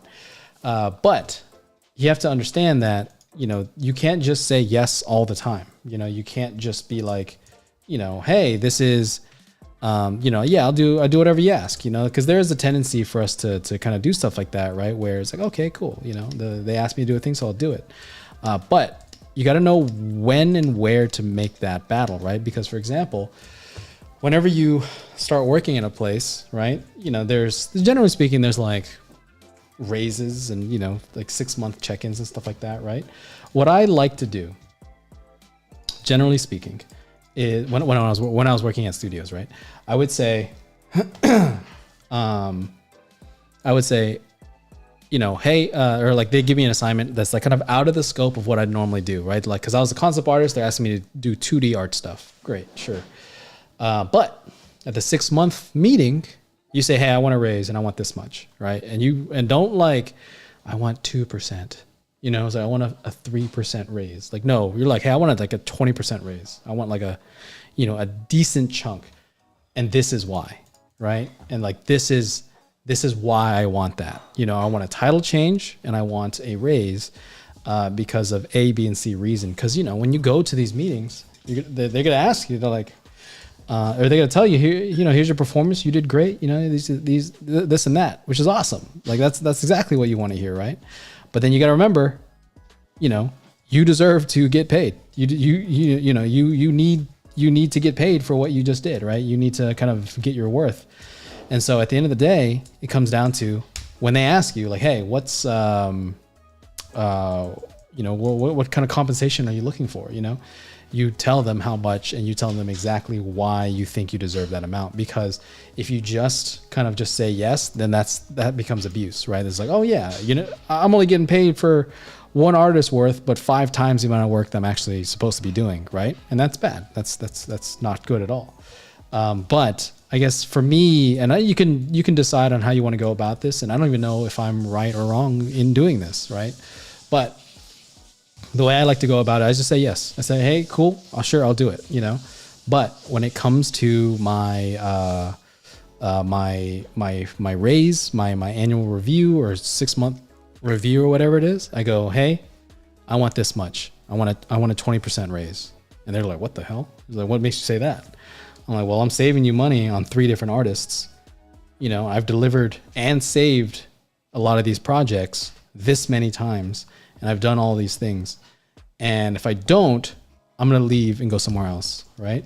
Because you're probably worth a lot. If you're somebody that's saving money for a company, you're probably not a bad artist, right? If you're somebody that's like, is kind of whatever to a studio, I don't want to say it like that, but you know what I mean? Like you're probably not really worth that much, right? But if you're somebody that is constantly doing all these things and you're able to kind of back that up with some sort of knowledge, right? You probably have a lot of pull, right? So make sure you state that, make sure you understand that. And worst case scenario, they call you in your bluff, you actually do have to leave, because then it really does get into that abuse line where it's like, okay, well, do I stay, or do I stay and keep doing what I'm told, or do I just take my talents elsewhere? And in my opinion, you have to take your talents elsewhere, because otherwise, you're just doing them a favor at this point. If the compensation is worth it for you, then whatever, right? There's no point in having this conversation. But if it's not worth it, then there's no point in staying. And there's, they're going to replace you regardless, right? Like I've said before, it's if you work at a place and you just kind of stay there, you're just waiting to get let go, right? It's hard to hear that. It really is, because these people love you, they're family. You are waiting to be let go. You're waiting to be laid off.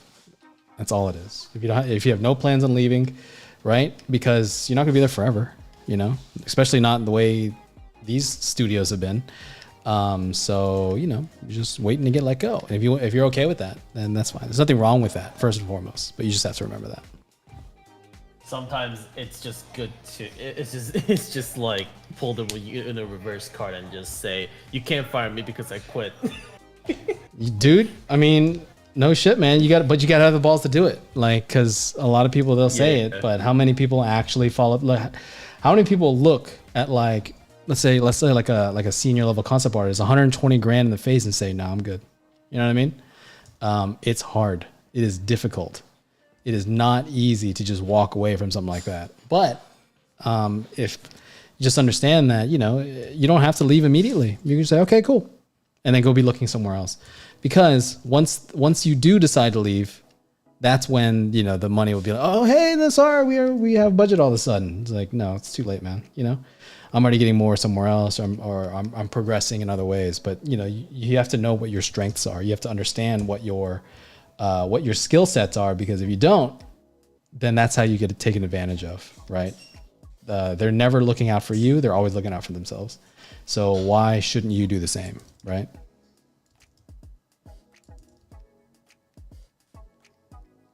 So I sound very bitter. I sound very aggressive, but I mean, it's, it is what it is.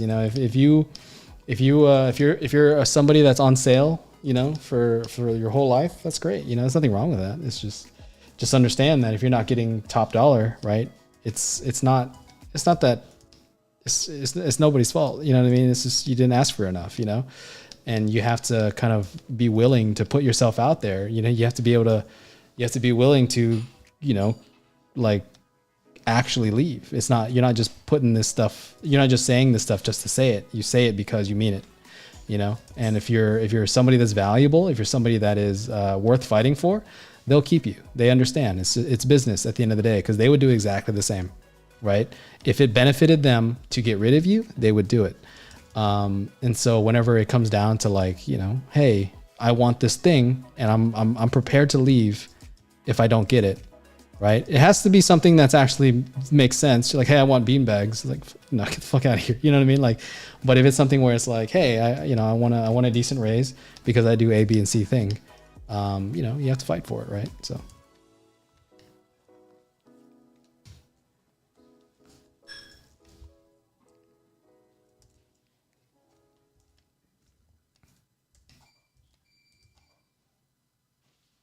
I wouldn't say you sound bitter. I think you are just saying it like it is. Yeah.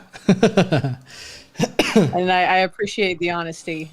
Yeah, for sure. You know, I think like, because a lot of artists kind of come into it with like this sense of like, oh, you know, I'm finally here. You know what I mean? I can't mess this up. And there's a bit of truth to that too. But I think once you get to a certain level, right? Like, I mean, you're making, you know, and for everybody here, you're making these companies millions of dollars. You know, your images, the product that's being made is making these companies a lot of money, right? And so I'm not trying to be greedy about it, or like I'm asking for like $1 million salary, but I am asking to be paid fairly. I am asking to, you know, kind of get an amount that is worth my time, you know, because if not, other studios will pay that amount, right? You know, because if you start hearing what some other artists make just because they value themselves a certain way, dude, it's incredible. But you have to have something that actually, you know, means something to them. You know, you can't just be another artist that knows how to render something in Blender. You know what I mean? Because, you know, for everybody here that's noticed, you know, if you look at a lot of the artists that are super good at Blender, like you see a lot, especially right now, you'll see a lot of like entry-level artists that are like really good at modeling, right? And it's great. It's cool. But like, how is it different than the other girl that's really good at Blender? You know what I'm saying? Because when you click enter, right? It's just like AI, I'm not comparing 3D to AI, but you know, it's just like AI where if you're, you know, it's something else is rendering for you, right? And so if you don't have anything different to contribute to this design, then you're not actually different. You're actually not worth anything. You're not worth much. Because at the end of the day, you know, it's because I can get a similar result with a different artist, maybe even a higher level artist than you, right?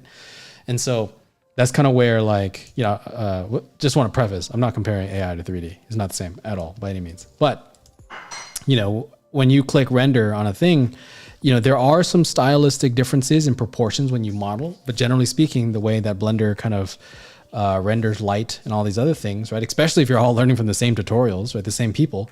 Like, who hasn't done the donut tutorial? Who hasn't done Jama's introduction to Blender, right? Generally speaking, you're all going to look the same. And that's a problem, because now if you all look the same, then what value do you bring to a studio, right? What makes you different, and how do you demand top dollar for a skill that somebody else actually already has? And a lot of people have that skill, right? It's not even like special at this point, you know, maybe like 5 or 6 years ago, it was something like, wow, this person is really good at Blender. But now it's like, oh yeah, everybody coming out of Art Center is that good. Everybody coming out of, you know, Feng Zhu school is that good. Everybody coming out of New Edge is that good, right? So what's actually the difference now? You know what I'm saying? So. Okay. So let me see if I understand. So you're saying to basically specialize to stand out, but also come in knowing everything else. No, you don't have to come in knowing everything else. You just have to understand that you want to learn everything else, right? Because yeah. Yeah. So come in with a specialty, right? Be somebody, have a skill that is that you kind of understand to a certain degree, right? Like for example, if you specialize in environments or whatever. I see you're doing a lot of like robots. So I don't know exactly what you're doing, but you know, it's have something that you're known for, right? That's how you get a job first. But once you get a job, then start being like, okay, let me expand into environments. Let me expand into characters. and slowly add that to your skills, right? Because you don't need to know everything to get a job, but to kind of maintain jobs is where you kind of want to start knowing a couple more things, just to kind of help you out just a little bit more. You know what I'm saying? Yes. Yeah, yeah. Fair enough. Thanks for making it clear. Yeah, for sure. Yeah, great question.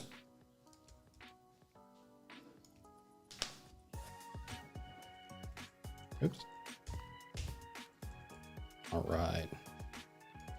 So we're just like making this kind of foggier atmosphere thing. And like I said, I'm not trying to make it like too, I guess I'm not trying to commit too much to lighting just yet, right? Obviously we are messing with lighting, but because like I was saying earlier, we're not, I guess, because we're going to be painting it in color, so I don't want to like render too much now.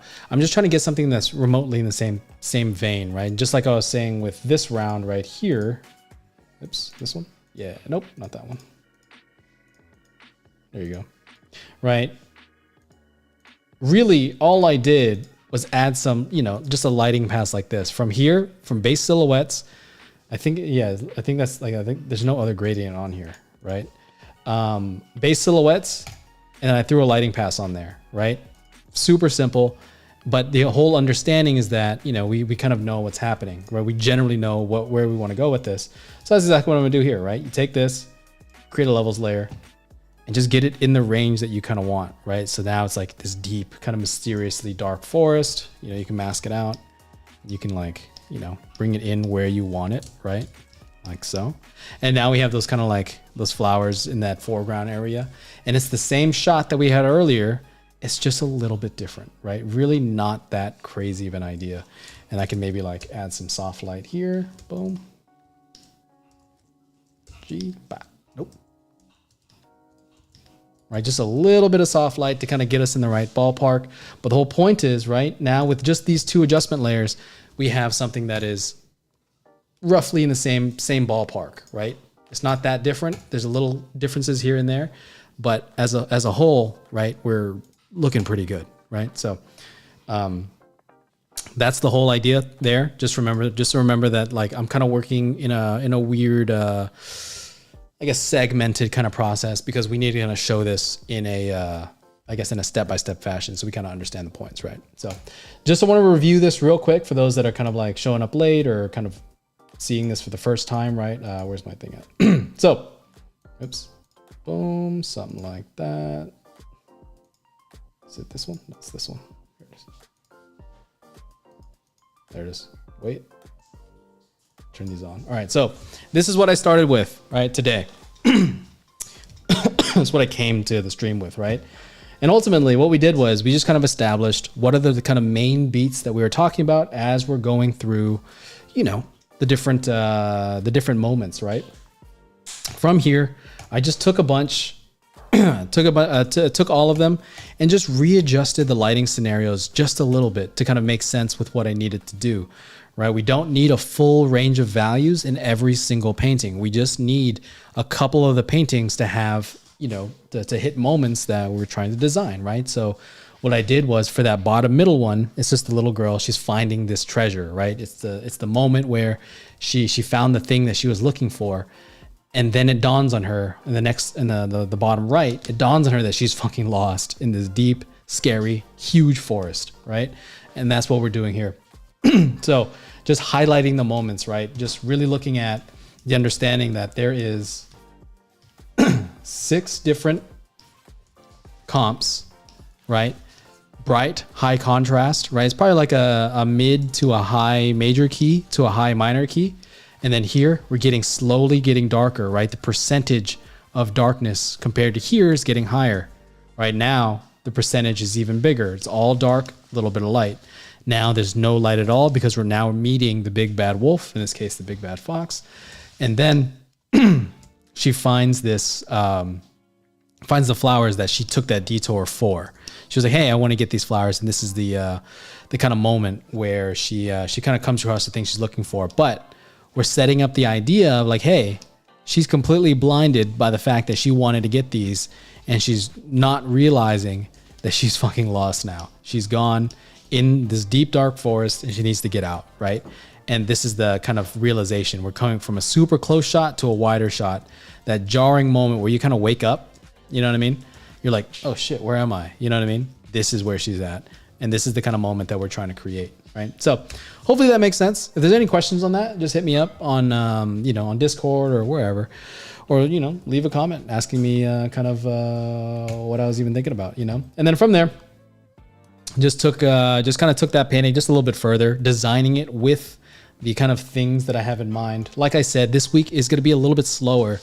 I don't want to say that in the sense that like slow down, but it is going to be a little bit of like we can spend a little bit more time designing our location. The first step was just finding shapes that kind of work, right? The general vibe that we're hitting.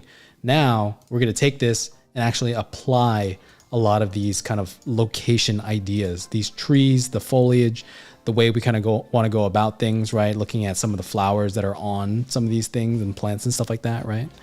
But we're going to try to get that into the right space. Once we do that, we'll start applying color and getting this to where it needs to be, right? So just a kind of simple breakdown, you know, just to kind of understand where we're going and how we're going about things, you know. But yeah, if there's any questions at all, definitely hit me up. Let me finish making this little girl, this little boy. It's like mini Vader, mini Darth Vader. We'll break down some form language things in a bit too. Not today, but in a coming week. Because there are some things I actually want to talk about when it comes to, I guess, story design as a whole, right? Like it's not just, I guess, me designing, you know, random shapes. There's a purpose to a lot of this, right? Same reason why, you know, I keep making this kind of rounder shape for this character, because I want this character to be rounder. And the thing that she was looking for, rounder shapes, right? And then the place that she's at, very sharp, spindly, very kind of nest-like, right? And so we're just trying to create this idea of, you know, the kind of location that we're in. So hopefully that makes sense. If there's any questions at all, just hit me up. So, but cool. So we're in week 2, right? We're going into, I guess, the value phase. If you want to join in this kind of process, you're still not too late. I mean, you could still probably catch up pretty easily. But you know, if you'd like to join, please join my my live stream membership. Right, it's in the server shop in my Discord. If you want to participate in that, there's like 20 people in there so far. You know, hopefully they're having a good time. I don't know. You have to ask them. But yeah, I think with that in mind, if anything I said here kind of resonates with you and you want to support in any sort of way, you can buy me a coffee, or you can buy a print from my shop. Just check my links in my Instagram, or even in my YouTube profile, and you can find all that there. So that in mind, I guess let's move into values this week. So yeah, that's all I got for you. So I'll see you in 7 days. Peace.